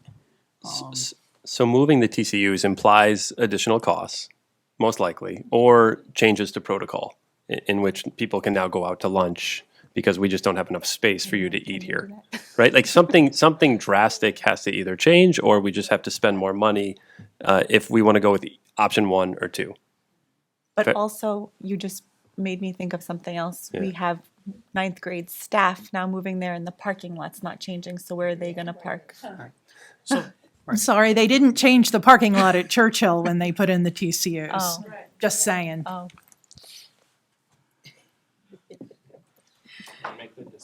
go ahead, Antoinette. So 13 million to bring the TCUs to the high school so that the ninth graders could be part of that high school. Whoever's going to be in there will be in there, but just to be at there. and then you said it costs $15 million to repair the roof. So for $28 million, you repair a leaky season, you put the ninth graders in there so we can start getting them part of the high school experience, and then you don't have to spend $300 million when you're in the middle of an insane budget crisis across New Jersey. Well, so, yeah, I just want to make it clear, the roof was referenced because, it costs a lot of money to do a new roof there. There's still other issues with that building, right? So if the board decides to, moving the TCUs is there and doing repairs and whatnot at the existing structure, there's going to be additional, right? That fixes the roof, but then what is it next? The building's not fully air conditioned. The space, the Are the TCUs educational air space. conditioned? Yes. So, I think, again, if the board decides moving the TCUs, that's what we want to do, and do repairs to the building, we would have to, investigate. What does that full repair look like? Because if you're going to go to referendum, because you're 25 million, that's not a shared service, right? You're going to referendum to make that happen. You're not going to go to referendum for that 25 million, then turn around and say, oh, we need another 5 million to fix this. So it has to be a comprehensive plan. Quick question about that, because we don't have the original blueprints to know what the pipes and all the structure under the high school looks like. What kind of exploratory process would that look like to identify the structure so we can improve infrastructure? Is there even a way to do that? I don't know. I know you don't know everything, Joe. If there's a way to figure it out, I figure at least you have a direction. But, I wanted to go to every single place in town, like I wanted, and just go into the archives and look. Because I don't understand how we can blindly renovate a structure without knowing the basic blueprints of it. Just my 2 cents. Liu, you wanted to? So I just went through my another 2 cents to the renovation. So you guys talk about the asbestos. So for the old buildings, building anything before 1978, all the paint contains lead. So when you do the renovation, so the dust containing the lead, nobody like it, asbestos, everyone hate it. Additionally, because it lasts so long, which means our high school students have to learn in a construction zone for a period maybe 10 plus years, which is almost one generation of high schoolers. So I personally, I'm now going to support that route to renovate the building, which is still not improved, solve our fundamental high school construction building issues. So that's not the way I'm not going to. No, but you heard Joe. They're still going to be affected by the construction of the new building because they're right next door. It's right next to it. So you're still going to hear construction. You can't avoid construction. But there's still some distance there, He means exposure. The exposure. So we have the terminal buildings structure now. If we have to do that way, we have to do it one after another one. So that's why we last so long. Additional to the problem, we need to find space for the students. So the construction itself generates so much emotional, health issues to our students sitting there. I don't anticipate any student can learn well enough in a construction zone, period.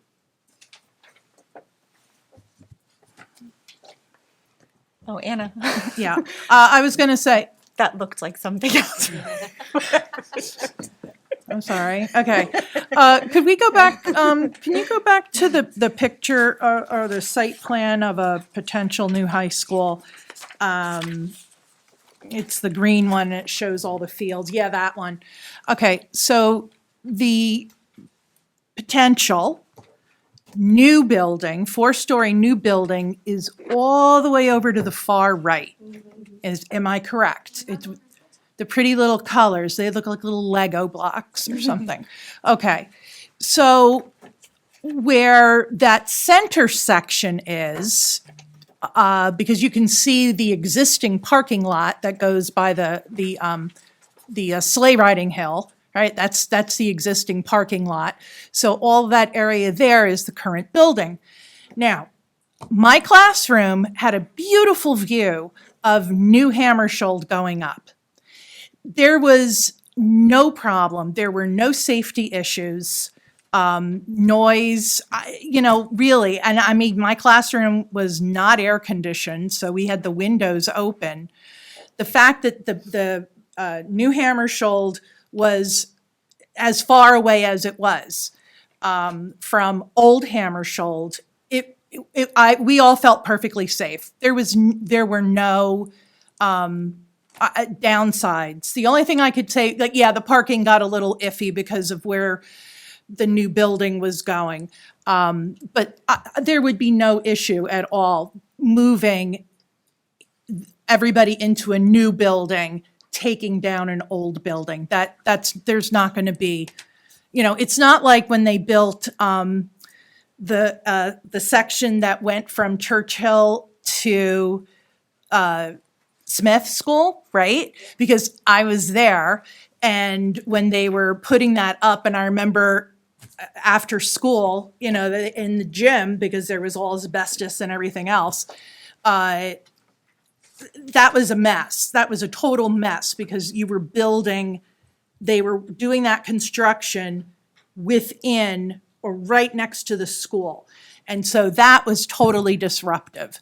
So doing it like that, if you had a totally new building, that would solve your problems with any safety concerns about, because God knows what's in that. Well, actually, God does know. We know it's asbestos and lead, because that's what buildings were built from at that time. It just is.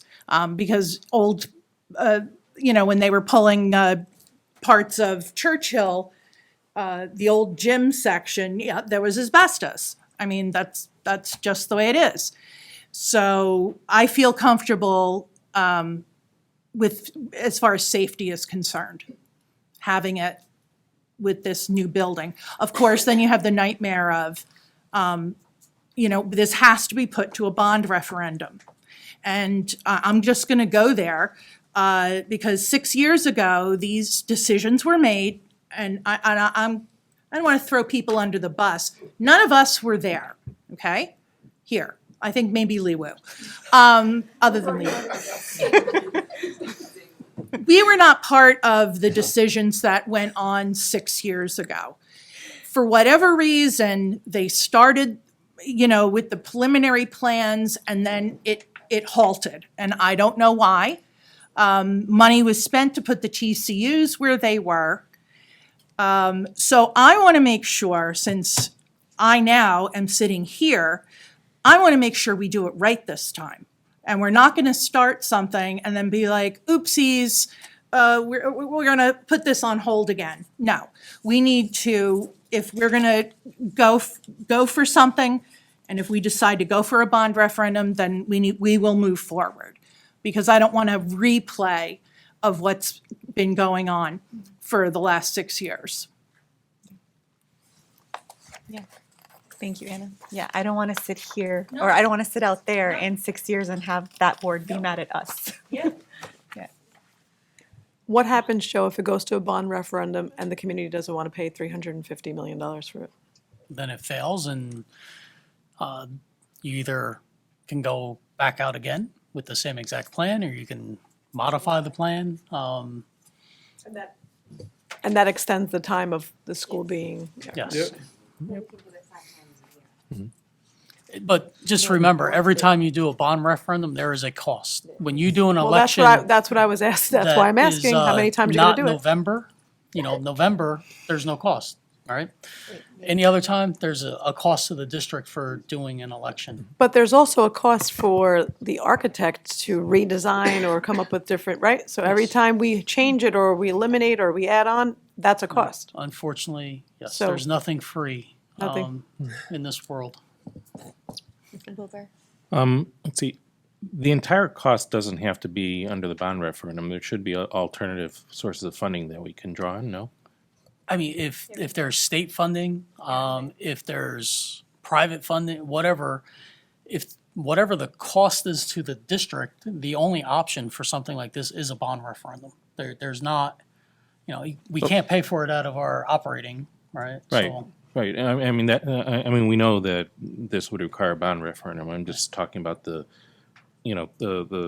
estimated cost, hard cost was what, $350 million, but the bond referendum doesn't necessarily have to be that entire cost. correct. Yeah. If there's state funding, like, years ago, then that would be reduce, Yep. yeah. Are you able to, sorry, are you able to find funding given your previous experiences? No. She Not know- $300 million. No, but some of it, something. Yeah, I mean, there are avenues. There used to be the SDA, Right, right? which But we're, there is a county development improvement something. yeah, so there's different options, because we do have a debt limit, right? And which, if you recall previous audit presentations, there's a slide about that. In order to get not around it as an alternative, if it exceeds that debt limit, you can go through the improvement authority, but that requires cooperation with the county and also the township. The issuance cost is usually higher because you have 3-4 organizations that are impacted. So it could be, part bond referendum, part going through the improvement authority. But, there are options, but it's limited. The SDA really doesn't exist as far as our type of school district. If Perth Amboy, New Brunswick, their schools are built and the SDA pays for it. They control the project, but it's funded through the state. There's not that mechanism. I was at New Jersey School Boards earlier today. One of the sessions was with the new Commissioner of Education. And one of the questions by the business administrators were like, is there any plan to make funding available because our facilities are aging and, we can't afford it. And there was no commitment. There was an understanding that, this is an impact along with, special ed costs and rising health benefit costs. But there's no solution. But at least there was a willingness to listen. So hopefully we can move and get some money. So if it's 300, let's say 325, right, and you bring it out to referendum, how quickly does that financial impact affect the community? Do we have to have all 325 that first year? So we would look at our current bonds, and we do have some expiring 7-8 years out. So you would want to feather the payments, right? So maybe in the beginning, it would be a lesser amount. And then as those bonds that we currently have are fully paid off, it would increase. But you're looking at least a 30-year bond issuance for something this size. You have an option 20, 25, 30. So you're looking at 30 years to pay it off. How that looks each year would have to be part of the planning.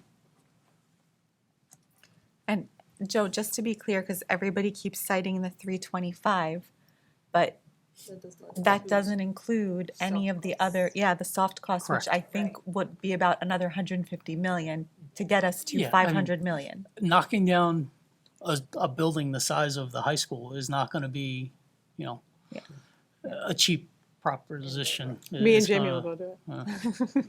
I have family that builds schools in Texas. I wonder if they pack up the truck and come out. The company that, Bids from that state? the architect that you're working with right now, how many schools have they built? Because I did hear from one of the Churchill teachers that the Churchill school, I don't know if it was the elementary school or one part of the Churchill school wasn't built by somebody who's ever built a school before, which is why the building doesn't work. I don't know if that's a rumor, but that's what I was told. I mean, that's way before my Right, time in the but how current many, architect. like, do you know the history of how many schools You this know, the- architect has built?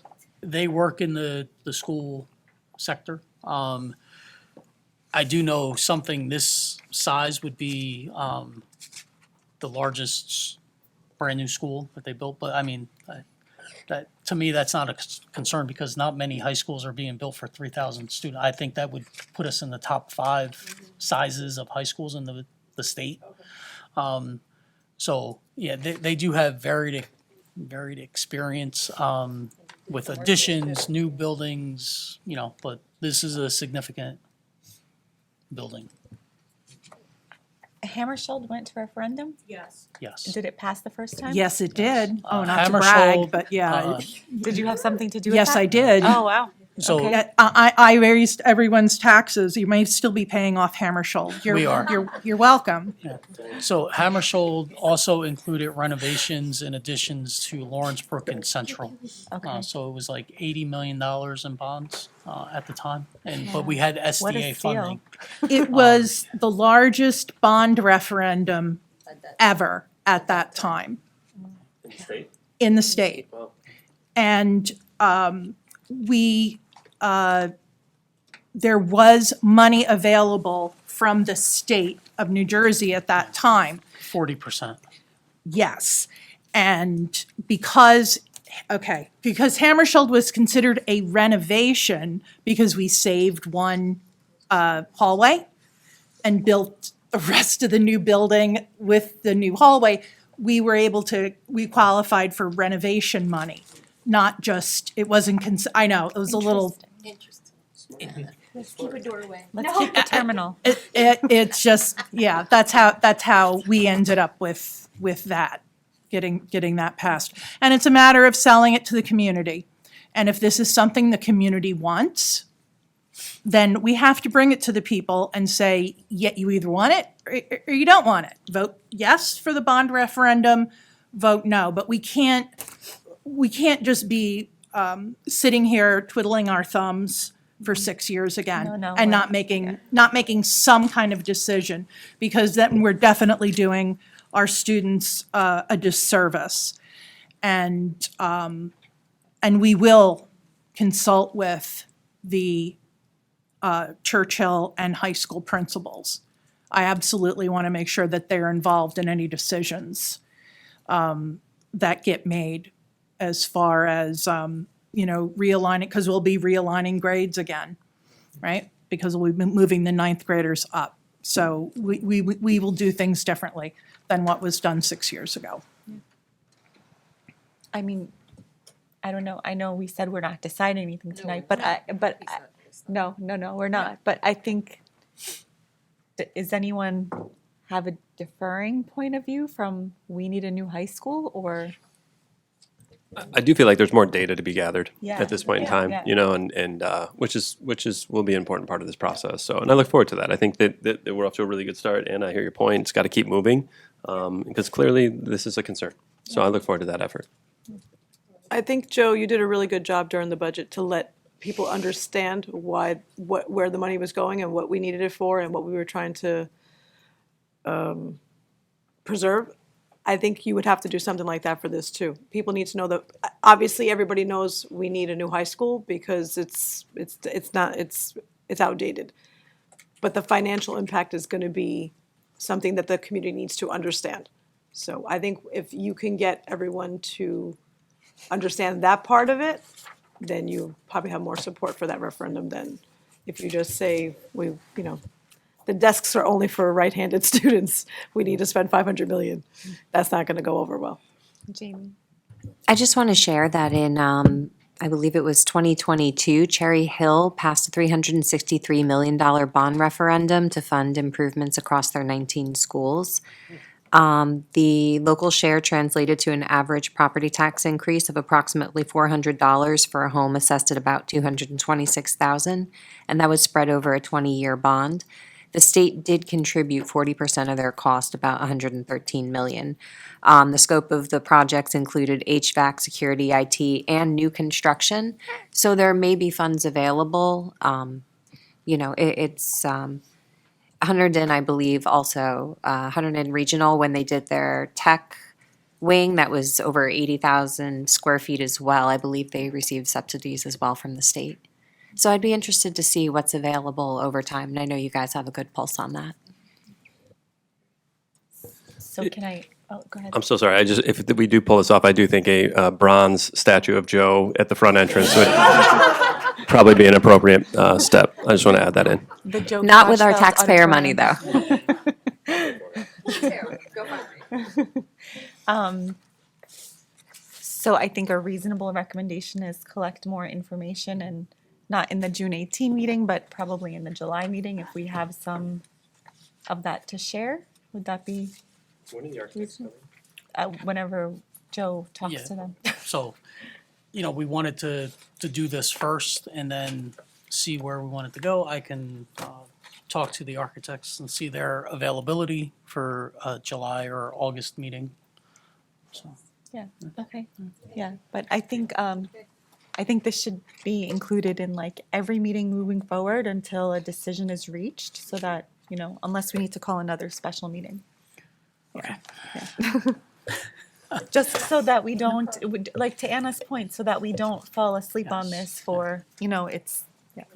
No, I agree. Before we know it, we'll be back in budget.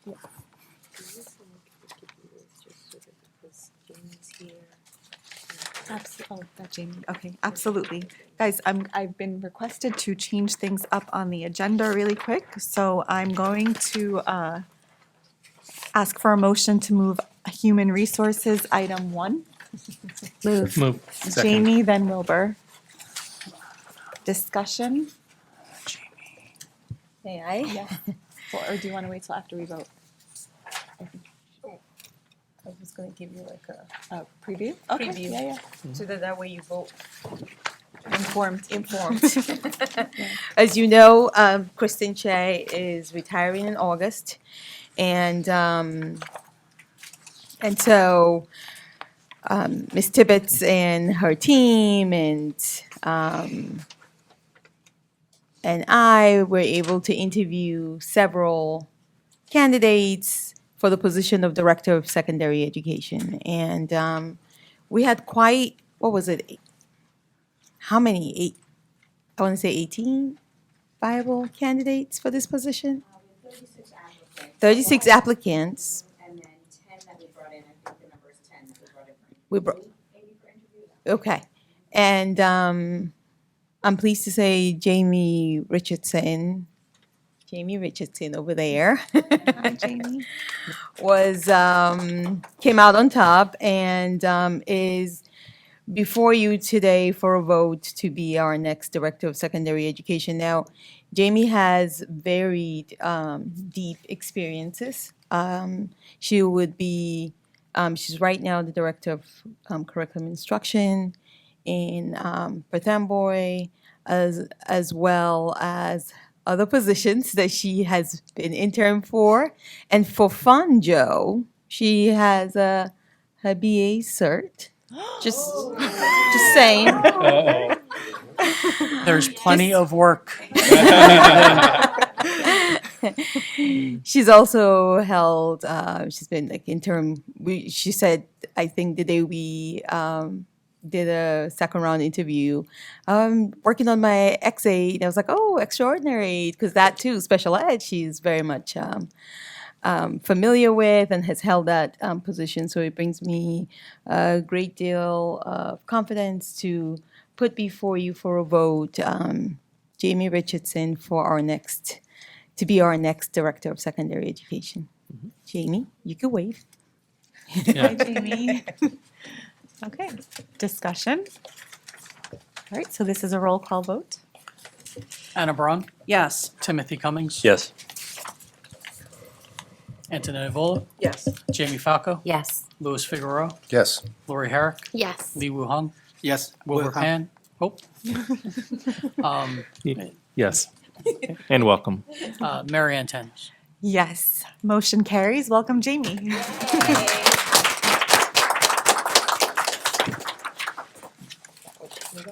Yeah. Okay. No, of course. No, of course. We don't usually make you work this late. Oh. All right. Okay. You might want to stick around for this next presentation then. Oh. I love it. I'm here for it. Anything else on capital projects before we let Joe off the hook? Tim, you good? Yeah, thank you, Joe. Okay. You did a great job. Nice job. Thanks, Tim. There's room for improvement, Yeah, Joe. just so everybody Always. knows, Tim has been asking about this since January. So I appreciate your passion and excitement. It's an interesting project. I think that as we need to continue to keep this in front of us, I do think that it would probably make sense to form some sort of task force or subcommittee that could really focus in on this specifically, and not just include members at this sitting here. I think that that would probably behoove us as a community. So I'll add that in. Absolutely. Yeah. Okay. All right. So we're moving on to a presentation on ILA grades 3 to 8. Yes. Dr. I Bully. have a nice update for you on our language arts program. Next slide. We will be conducting a phased rollout here in September. As you know, we're going to be implementing K-2, and that's already in progress. Next September, we will be moving into grades 3 through 5, and the following September, we will have a full K-8 implementation. Quickly, I know we've talked about K-2. We're looking at implementing across all of our classrooms. This will provide our students with the high-quality, consistent core literacy instruction in all of our K-2 classrooms throughout the district. Moving into our 3 through 6, the students who are in grades 3 through 5 who participated in the CKLA pilot will continue with the program. For our K-4 elementary schools, there are only 2 schools involved. That's Warren-Stauffer and Lawrencebrook, and then our students going up to Hammersholt. So those 3 principals will be notifying the parents of the students in the next couple of weeks. The students who are coming into Hammersholt, we have been consulting with the team at Hammersholt, the administrative team, and they don't anticipate any major scheduling impacts for the students, especially the 6th grade students who now will have the dual elective option. And then moving into the 6th grade teachers who are piloting the program currently will continue using CKLA. And to prepare for future implementation, the 7th and 8th grade teachers will be visiting those classrooms, conducting observations, and collaboratively planning for the future. And just to note that the Amplify ELA program is a middle school program. It's for 6th through 8th grade, and it's not very different than what the students are doing currently at Churchill in 7th and 8th grade with the class novels and the book clubs. Sorry, Dr. Wilt, you said that program is called Core Novels? No, it's in- called Amplify is the company. No, the for 6 to 8 currently. It's called ELA Okay. and CKLA for the No, K CK, to 5. yeah, okay. ELA. So we're very thankful to the board and the superintendent for bringing the instructional coach position back for our K-2 implementation. This individual will be providing job-embedded coaching during the school day, modeling and coaching in the classrooms, and this again will ensure the fidelity of the implementation and that consistency across the classrooms. Additional supports that we are putting in place to support the implementation. You can see here on the screen, planning and support meetings, the grade level and department and staff meeting time, ongoing PD. We're going to be looking at a program that Dr. Mammon has experience with called EdWeb, the regular classroom walkthroughs with the CKLA look-fors, and that targeted feedback and coaching being provided, and those coaching conversations, as well as ongoing collaboration with all stakeholders involved. As far as the data, all of these pieces are aligned to assess the student learning standards. In regards to the DIBELS, any student who is in the red or yellow will be progress monitored. The CKLA program has skills and knowledge unit assessments at the end of each unit. And in 7th and 8th grade, those teachers will continue their assessment practices. They currently have common assessments, midterms, finals. So looking at next steps, our teachers will be starting training next week. The teacher materials have arrived and they'll be distributed to our teachers next week. Some of the student materials have already arrived as well, and we will be planning to get them out into the classrooms throughout the summer. Questions? Yeah, no, anybody, questions? Wilbur? Yeah, thanks for that. Can you give more details about the training for the grade 7 and 8 teachers as to like how many hours or times for the Well, year? next year, they're not adopting next year, so they will be coming into the 6th grade classrooms. The 6th grade teachers who have piloted this year will be like model classrooms, and they'll be the lead teachers. So those 7th and 8th grade teachers can come and observe and talk with the teachers and understand more about the program as they begin planning for the future implementation. Right, and so how many times would they be doing this, or is it like a one time and We're you're done? working on creating a schedule that they could come at least quarterly to come visit their colleagues and then to spend that time talking to them afterwards. Okay.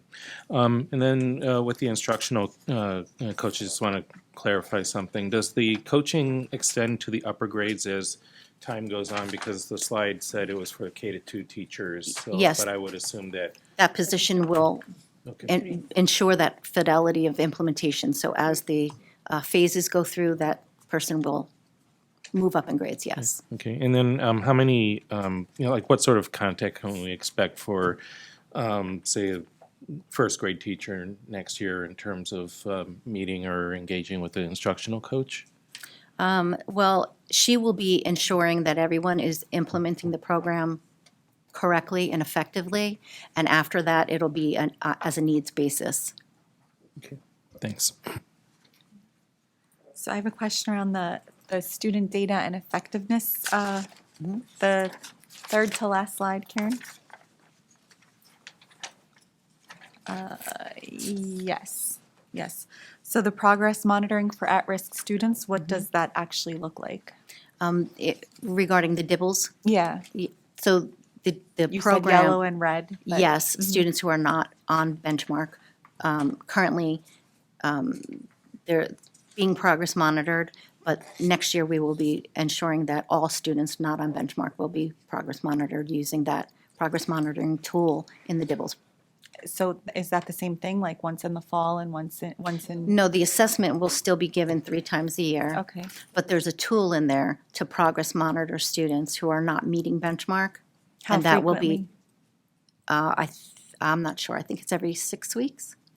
Okay. I'll have to add, And when they're progress monitoring them, are they looking for them to just improve or to actually get to grade level? I mean, the goal is to get to grade level. Is there a plan on how to get them there? Whatever's uncovered in the diagnostic is, teachers are teaching to that. And the reading specialist is working on providing interventions to help the students close those gaps and move towards grade level. Okay.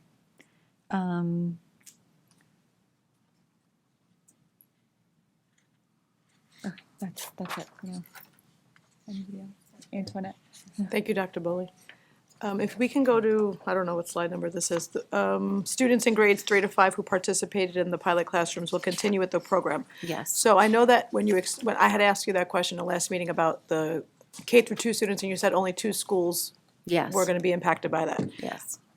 Which schools, especially for the 5th graders, for 5th and 6th, for the 5th graders, I mean, the incoming 5th, which schools had the CKLA that would be going into Warren Hamilton? Stuffer and Lawrence Brook. Okay, so is it safe to say that those students will be in the same classes together in Hammersholt? It's not safe to say that, but they'll be with a teacher who's teaching CKLA. So then all of the 5th graders will be exposed to CKLA, and not just the students then? No, the students who have had CKLA in 4th grade going to Hammersholt in 5th grade Right. will have a teacher they'll be having the same program. They're So- getting looped in. It's called looping. So they're Right. just looping in just those kids. The rest of the fifth grade is getting what they have now, which is, what is it called? Units of Units study. of study, yeah. Okay. No, I'm just curious how, so then, so they're gonna stay together, so then, Well, not necessarily at Hammersholt.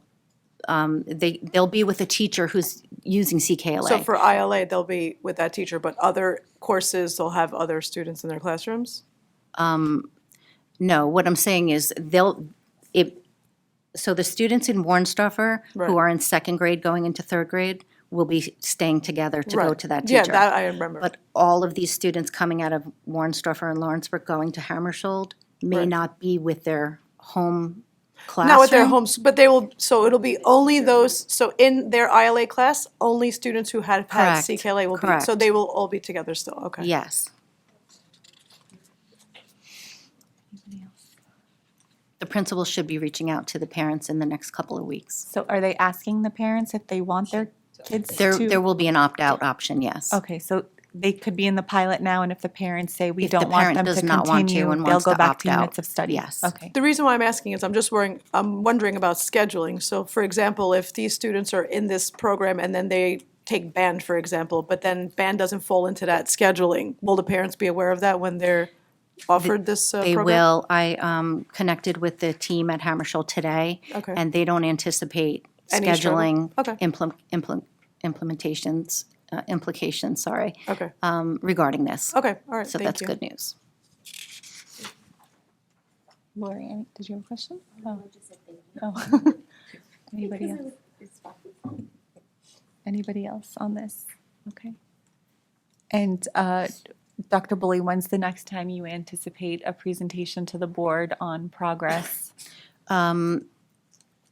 We definitely are doing quarterly updates next school year, as we discussed.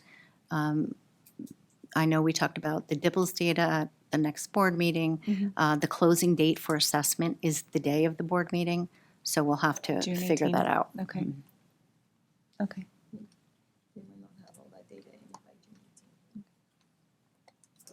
Anybody else? Leo, did you want to say something? Oh, okay, I think we're good.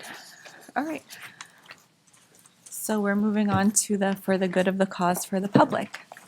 The Board of Education recognizes the value of public comment on educational issues and the importance of allowing members of the public to express themselves on school matters of community interest. To protect the privacy of all students and staff, concerns regarding individual students and staff members should generally be addressed by first meeting with the appropriate administrative staff. Public participation shall be permitted only as indicated on the order of business in Board Bylaw number 0164 and shall be governed by the rules outlined in the agenda. If you would like to address the board, please come to the podium, announce your name, your address, and your group affiliation if applicable, and you will have 3 minutes. Is there anyone wishing to address the board? Hi, good evening, everyone. Hi, Maggie. And I will say I apologize in advance if there's some anger in my voice. While facilities are important, Oh, we have Maggie, Oh, sorry. I'm so sorry. Name and Maggie, address. George's, Garfield Avenue in East Brunswick, New Jersey. I am so sorry. While facilities are important, I'm very excited for new high school. We have a bigger problem that hasn't been addressed, which is the reading program. I have been advocating for my daughter since November regarding her reading development. I came here, I talked to you guys, I got some attention. She scored below benchmark in DIBELS in September, remained at benchmark for mid-year, and despite repeated concerns, okay, progress monitoring only began after February, okay? After months of conversation, I talked to lots of people, okay? Yesterday, I met with the reading specialist on June 4th. June 4th, I've been talking since when? Since fall, okay? 3 assessments confirmed that she has a phonics skill she has a phonics deficit. Her phonics skills are first grade, my 3rd grader, who I've been advocating for since the fall, okay?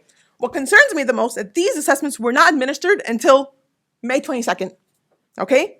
And when I asked why haven't these assessments been done, she said they're not typically administered, phonics is not usually assessed after 2nd grade, and that this assessment was only given because the supervisor told her, okay? And then I just couldn't understand. How is it when Dibble said that there was a decoding problem, that phonics wasn't immediately assessed, okay? This presentation was unacceptable for literacy. Unacceptable. Monitoring? They've been monitoring her all year long. Who is accountable for the fact that she's still at the same percentile as September? Who's accountable? She's one girl I have brought multiple attentions to. I have brought this to every level. Every level. I've gone through the whole ladder. And yet, she's still at the same percentile. Who's held accountable for that? Okay? Now, this is just one girl. Okay? How many in the district have below benchmark in September and continue below benchmark mid-year? How many? Has actually been shared? Well, I know there was a 36% data that students are not at grade level. Okay, this is unacceptable. It's unacceptable. My third grader, who's going to fourth, is at a first grade phonics level, and we've been talking, guys. Hey, guys, don't worry, everything's gonna be fine. Don't worry, she's doing well. Don't worry. Okay, no, there is a problem. Okay, and these assessments confirmed it, and they weren't given. Why weren't they given earlier on? So don't tell me we're gonna monitor kids. That is not enough. What are the interventions and what are the 15 goals? seconds. Are they gonna meet that? And if they're not meeting those benchmarks, the goals, who's gonna be held accountable? Because someone has to be held accountable. This is unacceptable. And I'm so sorry. Thank you so much. Thanks, Maggie.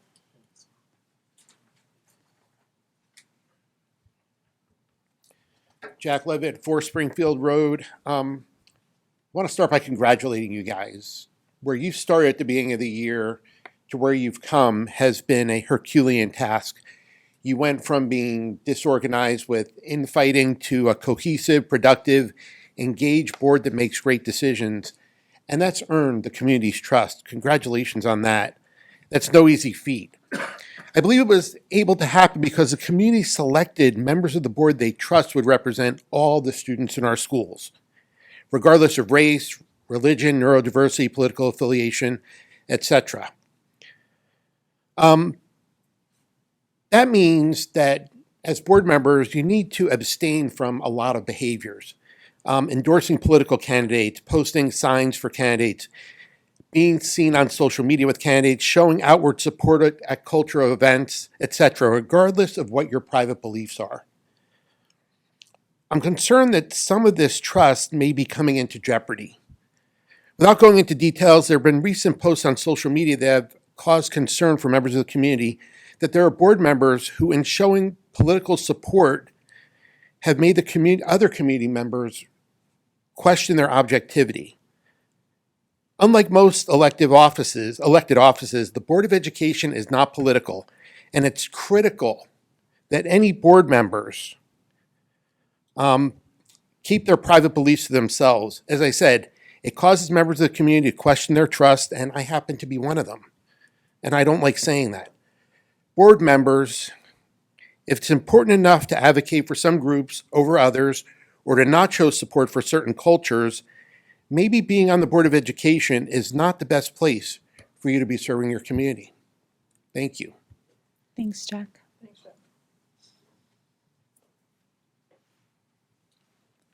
Anyone else wishing to address the board? Going once, going twice. Public comment is closed. Dr. Bully, are assessments being looked at? Yes. Okay, so what we just heard, was there a lag or a gap in time for when certain assessments were looked at from the I'm beginning of the really school not year? comfortable speaking about an individual student. Yeah, no, I'm asking in general, not for a specific situation, but because this was a new screener, was there a lag in time? Why, were the assessments? The reading specialists have a plan for every student that they work with. They understand what the goals that the students are working on and what the interventions are that match that student's need. And they continuously progress monitor. Whether they're using this individual tool or they're using a different tool, they're always progress monitoring and ensuring that the child is learning and growing. Okay, so when the screener was done in September, the data was looked at across the board Yes. for everybody, and assessments were done at that time to ensure what students needed, and then again in January? Yes, and all throughout there, the reading specialists are looking at, You can't talk from the audience. The reading specialists are constantly monitoring student growth. Okay. Is there a timeline of how often they're looking at student growth, or, even with this presentation, that was my question. So when they see that something isn't going well, you said they're going to look at it every 6 weeks. So has that been the case for what we currently have as well, or is this going to be something newly implemented? This will be more standardized next year as we move into the new program, but what's currently happening is they are currently ongoing assessing students. And they, of course, are looking at student data as they're gathering it. It's an ongoing process. I know, but ongoing how frequently? Like once a week, once a month? It depends on the tool, and it depends on the intervention, and it depends on the data that they're looking at. Okay, but there's there's a set metric of how frequently it's Yes. looked at? Yes, Okay, and can the board see what that metric is? certainly. Okay, if we can have that in an email? Sure, perhaps? Thank you. absolutely. Thanks. Okay. Memo for tomorrow, thank you. Yep. All right. All right, if it's okay with the board, I will motion to move the rest of I will ask for a motion to move the rest of the agenda forward. Move. Second. Okay, so Wilbur and the whole agenda, the rest of the agenda. And Jamie. Okay, so is anyone confused on that? No? Okay. Any discussion? So that would include Board of Education, Business and Support Operations, and we already did Human Resources, so just those two. Any discussion? Just have one. Yeah. One question on the item to revise the school calendar. Can we get a reminder of what the language used to look like with the before the proposed changed? It says here, a revision is as follows: if 0 or 1 emergency closing day is used by April 26th, April 30th, 2027 will be a non-school day for students and 10-month staff. I just wanted a reminder as to what it used to look like. It wasn't before. April 30th. It wasn't was April some- 30th. Language is the same as the date. Okay. That's All right, been, great. that's been, Yep. changed. Okay, That's all. that's good. Thanks. Any other discussions? No? Okay. All right, so I guess this is a voice vote, yeah. All in favor? Aye. Opposed? Abstentions? Motion carries. Okay, all right, so we are on to committee reports, information items, and for the good of the cause for the board, we'll start with Anna. We're in the middle of, or almost nearing the end now of concert season. And I just wanted to give a shout out to the teachers at Hughes. I was at the Hughes band concert and then the Hughes orchestra concert. And it was amazing to see over 500 kids, between the two groups. And the orchestra in particular, from one side of the stage to the other, and just how proud I am of those kids. And it brought me back to myself being in 5th grade and how playing an instrument affected the course of my entire life. And so I'm just so happy that we're able to offer these kind of classes like band, orchestra, and chorus to our students. And the administrator last night mentioned that for next year, 2,266 kids are signed up for performance ensembles. Now, I think that's more kids than are at the high school. So, I mean, it's just a beautiful thing. So I'll give that out. And then if you haven't been to the library lately, make sure that you go to see the art exhibit. And of course, it's combined with music. So it's just a beautiful thing to see. Awesome. It sounds like we're going to need an even bigger auditorium. Yeah. Thanks, Anna. Okay, so on May 26th, we had a subcommittee curriculum meeting to discuss several instructional topics. Some of those included what Dr. Boley reviewed as part of the CKLA curriculum. We also discussed assessment practices, which included the return of assessments, the timing and distribution of multiple assessments within the same day. So students voicing concerns about having testing for 3 subjects or 2 subjects within the same day. There's also questions regarding the purpose and effectiveness of midterms and finals. We discussed block scheduling with discussions surrounding both its instructional benefits and challenges. So benefits included things such as students having more time for homework, having an extra day between some of their classes, and then also though block scheduling, the time is really long. It's a long time for them to be in the same classroom. Sometimes there's, if they have a test or something, they're still there in that class for a long period of time, sitting with, I don't want to say nothing to do, but no, with nothing to do or not able to move on. So yeah, there is discussions about pacing, engagement, and as well as student absence. So if a student is absent for one class, that's 80 minutes, they're missing a lot of instructional time. But across all topics, the committee emphasized the need for continued information gathering, stakeholder feedback, and further discussions before any decisions could be made. These topics will remain under review at future meetings. We also kind of talked about how as a district we address test taking, time management, helping students manage stress, how we support our students, and now we have to provide more opportunities for teacher collaboration because we've realized through getting rid or taking away from some professional development opportunities, we've taken away the opportunities for teachers to talk and collaborate about what's working in their classrooms, consistency throughout classrooms, and so we're like to offer, to find ways to enhance teacher collaboration. We will meet again in June to continue discussion on some of those topics, as well as moving on to other topics such as student device usage and transition between grades. For some of these subjects, such as the midterms and finals, block scheduling, a lot of the data or information that we're getting is coming out of focus groups that are being conducted at the high school level. They are consisted of administrators, teachers, students, and so they're kind of, and parents, yes, thank you. And so they're kind of getting all of that feedback to try to have really beginning discussions about just kind of how do we handle some of this? How do we look forward? What does the future look like when we talk about what our classroom structure looks like, our expectations of students, our midterms and finals benefiting our students?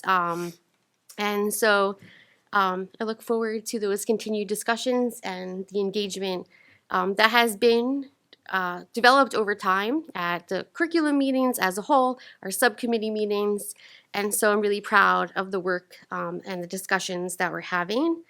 And then I also do want to acknowledge Kaylin DeRose, who is our rep to the New Jersey State Board of Education this year. And yesterday was her last meeting that she served at, and there was like a ceremonial resolution passed in her honor where the board addressed her dedication and commitment. And I know from talking in the past to President Goldberg from the New Jersey Board of Education how proud she's been of Kaylin and the dedication that she's had and her enthusiasm for providing information.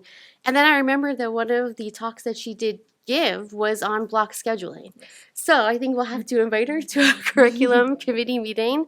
But I also just want to acknowledge, because I think it's important to know and maybe have her come and talk to the board about her experience on being on a state board, because I do think it's important to acknowledge that we've had a student that has sat at that level and been part of that wonderful experience. So that's it. I think she's actually taking over for Jane, and she's gonna, you see Oh, her that's- at June yes. 18. Okay, The board perfect. actually has a Then we have resolution more for than her. enough time to talk So to her. it's gonna be okay. Can I ask a question? You mentioned that the high school has focus groups. Yeah. What about Churchill? Because Churchill, can you, Yeah, Mr. Hannes, I don't know. He wasn't at our meeting, so I don't know. I don't know what kind Okay, of well, stuff he's done so far. all right, well, I'm hoping. No, Okay. Mr. Hannes is looking Yeah. at scheduling as well, and he has a stakeholder group. That I can confirm. Good. This work has been going. We've been doing this. Oh, This is- okay, just want to make yes, sure because. it's 7/12. Yes, he wasn't at. Jamie will take over. Yes. Yeah, because being a former Churchill teacher, we were kind of like the red-haired stepchild, and would get left out of discussions. Yeah, we don't want Back in anybody the to feel day. that way. We're inclusive. Yes, we We're don't want anyone inclusive. to I'm very glad to hear that. Yeah, he because- just was not at okay. at this meeting. All right. But yes. Thank you, Lori. Sweet. Tim. Laura, you've been busy. Very busy. Real quick, you all remember how I kept talking about the repair cafe, right? And I kept saying, "Oh, it's coming up, it's coming up," and then it got totally snowed out by 2 blizzards. This was like back in the wintertime. So guess what? It's coming back. Now you know there's gonna be a storm on Sunday, right? No, so this Sunday, Repair Cafe at the library. I really do encourage everybody to try to get out there if you can. This is a partner project with the library and the Sustainability, the Environmental Committee. Just a bunch of great folks who are doing awesome stuff. So that's from 1 to 4 at the library. I just want to share that and encourage the community to attend. Thank you. Thanks, Tim. Wilbur? So, so since the last Board of Ed meeting, I did attend a meeting of the Cable Advisory Committee. That was actually much more interesting than I thought it was going to be. A couple things that came out of it. One is that Optimum is actually coming to town. So we'll actually have some more choice in terms of cable internet services. We spent some time talking about that. I got some information on the process for operating and getting the licenses to run drones. Because remember at the last Board of Ed meeting, we voted on a thing to get that picture of the Churchill kids doing 250, right? Yeah, apparently the barrier to entry to having a drone and being able to operate that is a lot lower than I thought it might be. So it might be something that we could look into, just doing that in-house. So that came to mind. I also went to the Senior Center for the Community on Aging meeting there. That was it was a good meeting. Good talking to those folks. There's not going to be much interaction with our students in the senior center over the summer, of course, but we talked about potentially seeing what we might be able to do to increase that interaction in the fall. And then finally, speaking of concerts, one of the concerts I went to was the EBHS chorus concert, and that was really terrific because Mr. Adam Good, who teaches that program, is actually moving on to Michigan State University because he got accepted into the doctoral program there. So terrific for him. Big loss for us.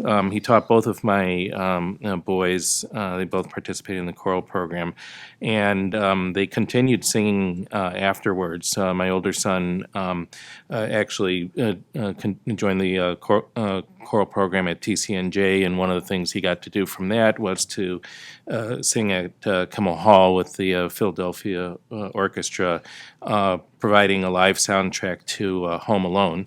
And my younger son just got back from Portugal and Spain because he was able to use that experience and audition for and got into the Rutgers Glee Club, and they just came back from a singing tour of those two countries.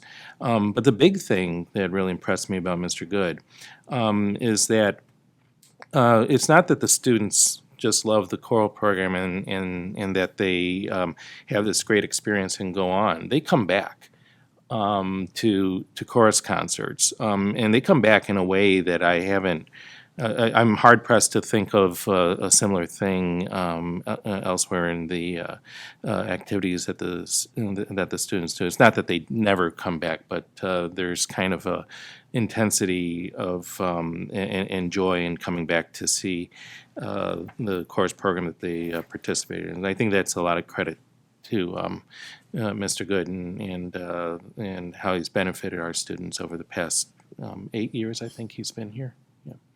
So I could be wrong on that, but yeah, I just wanted to mention that. Thanks. Thanks, Wilbur. Leo. So on May 18th, the negotiation committee had a great meeting with the EBEA. I want to thank Dr. Mammoth and Dr. Titanius and my team member, Anthony and Wilbur, for the great job you guys did. So you guys' contribution, you guys' knowledge and experience make this negotiation a lot easier. But very important, I want to thank all the teachers, the EBEA, for everything you did and you will do for our students, for this community. Without your contribution, this school district will not be as good as we are now. So thank you very much. So on March 20th, Middlesex County School Board Association had a meeting. At that meeting, our Lieutenant Governor gave very good speech. But most important at the meeting, Anna, Wilbur, and Jamie received their new school board certificate. Congratulations to them. I have been saying that, while we're elected, there are lots of things we need to learn.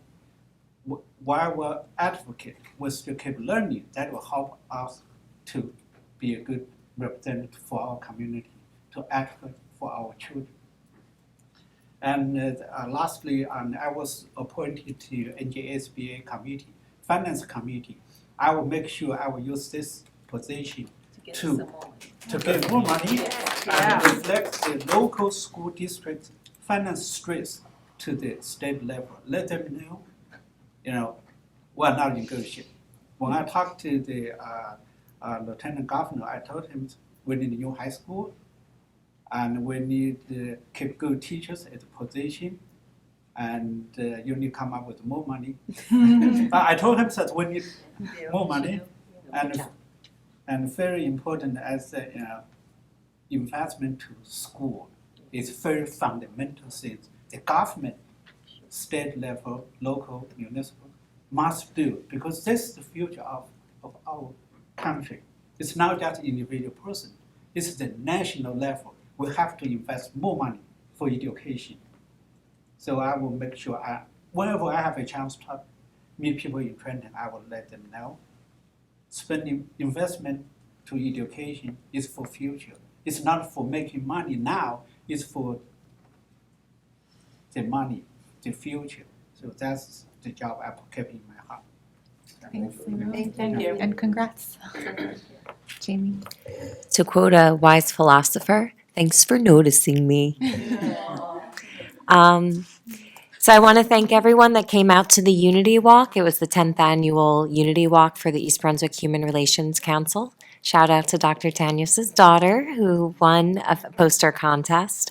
It was really wonderful to have students there. Speaking of which, we are still accepting student liaisons for the Human Relations Council. Anyone rising into grade 9 through 12 is welcome to speak with a guidance counselor. We would love to hear from you. We are looking to get at least 3 students per grade.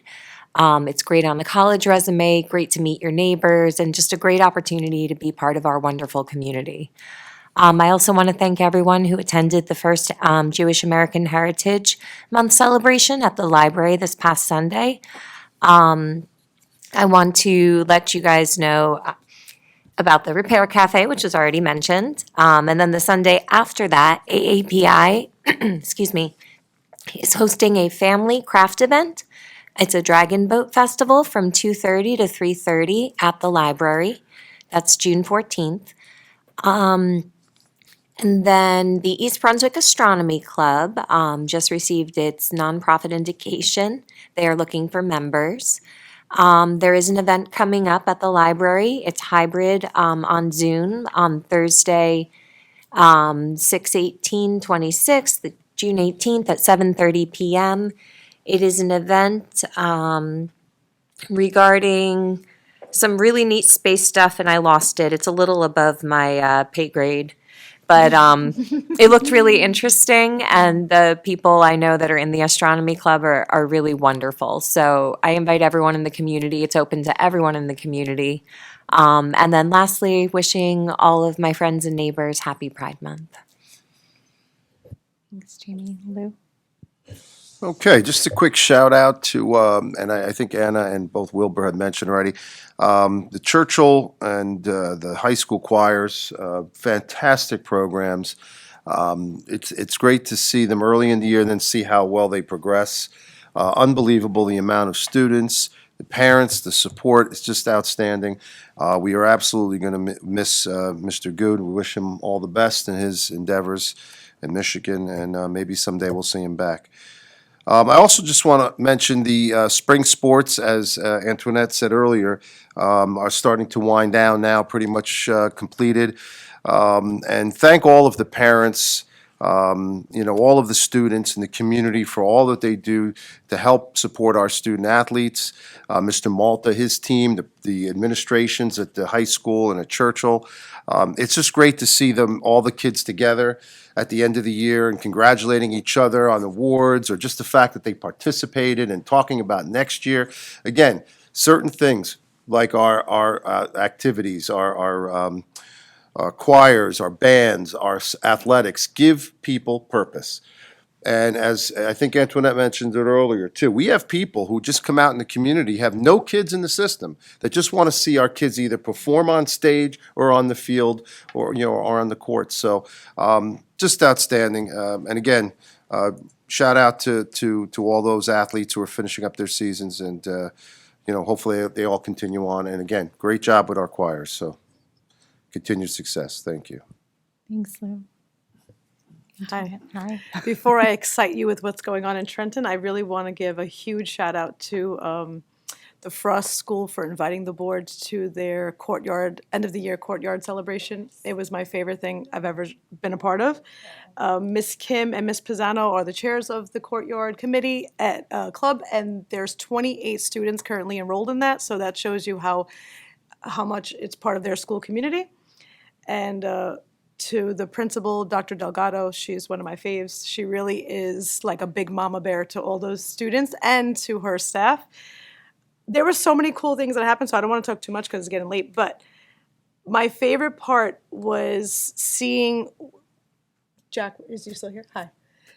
What the EBF grant was able to accomplish in that courtyard. If you ever get a chance to see it, it's really amazing. They dedicated a bird watching area to an old PTA president and board president. Board president, and invited her family there. And then my favorite part was Miss Como, right? Her name is Miss Como, the art teacher. Mm-hmm. She created a mural of this inside the building with a TV, live TV that would show them what the video camera shows for the birds that are feeding outside. And she created 2 mini murals for the families to have since they can't visit that area often. It was the most beautiful thing I ever saw. The gym teacher dancing, but my most favorite part, right, the gym teacher was funny.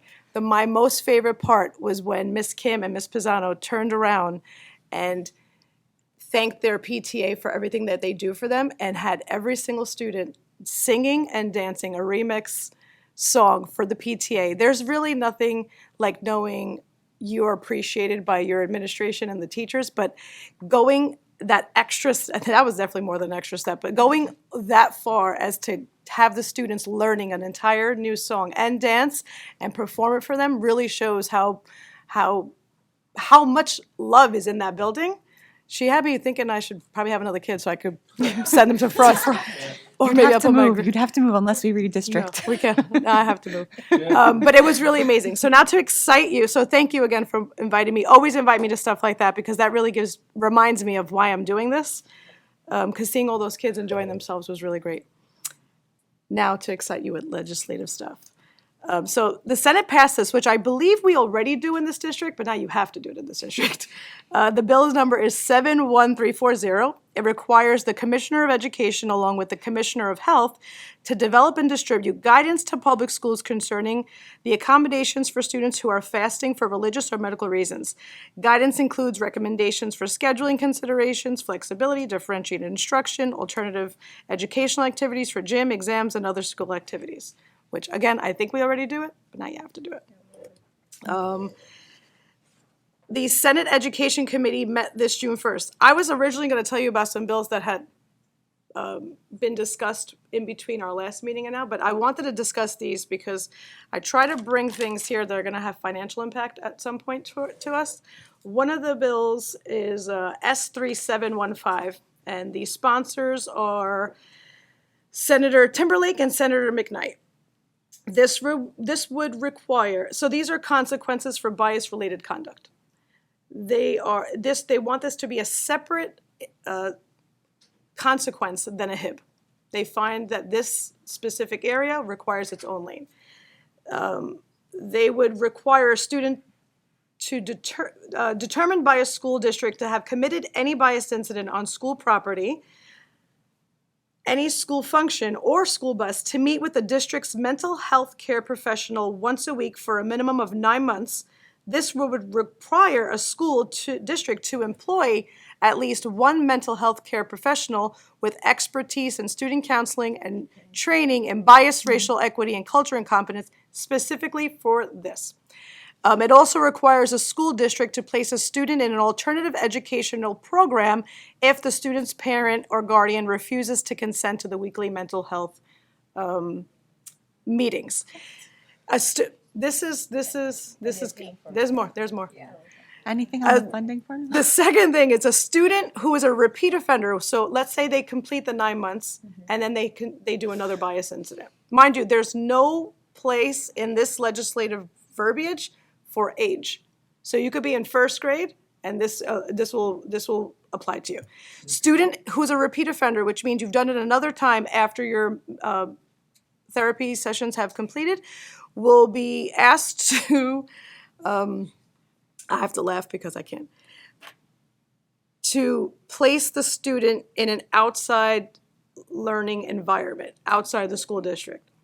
The bill would require the district to develop racial and bias intervention plan and report a bias incident to the Department of Education within 72 hours of the reported incident.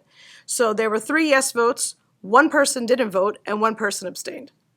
They didn't give their reasoning why, so I can't tell you why they didn't. I wanted to reach out to them, but there was not enough time in between.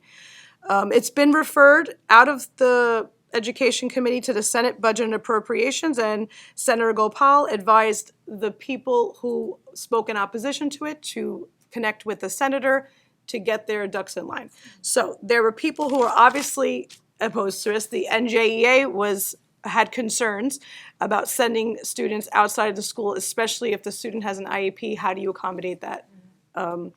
The Director of Governor Relations for Principals and Supervisors was opposed to it as written. She gave multiple examples of how bias is already approached in a way that controls the situation. The sponsor of the bill was giving examples of what happened in her district and what happened in Florida and all these examples of why she thinks this bill is important. And she said that she wants to prevent she wants to nip it in the bud pretty much. She wants to prevent this from happening when these children get away with it and then they do these same behaviors as adults and then they're removed from their jobs or wherever they are. And then there was, the NJSBA was obviously in opposition of it because there's a shortage of counselors across all school districts. And the strict standard for out-of-district placements, there's already very few options out there, and this would just overburden that system. And then no one really spoke about that. The entire bill has nothing to do, no support for the actual targeted student, So the student who experienced this bias, there's no mental health for them in this bill. There's no therapy for this bill. That sort of the therapist that we would be required to pay for this specific incident does not address the student who was hurt. So as this bill develops, I will update you on that, but I thought that that was something that definitely needed to be discussed here because the financial impact would obviously be a lot, especially for out-of-district placement, because you're gonna have to pay for that. Then there's another bill that they were discussing, which I thought was interesting, because I don't know if we do that here, and why I wanted to bring it up, because there was a lot, but I'm just going to talk about stuff here. It was S2912, and what they would do is they would require the State Board of Education to adopt New Jersey student learning standards in social studies for 12th graders pertaining to voting and instruction on voting, and incorporate that into the curriculum. So the importance of voting, voter registration, how to vote, and do we do that already here? Yes. Okay, so then you don't have to worry about that later. Civics, whatever. And that I'm not going to bore you anymore because those are the ones that really stood out to me. But I just want to say, have a good time tomorrow to all of our students, our seniors who are going to celebrate prom. Be safe. I'm watching you. Make good choices. Make good choices. Have a good time. Can I just say that our boys tennis team won Group 4 state championship? They beat Livingston 4-1. Go champs! Yay, congrats.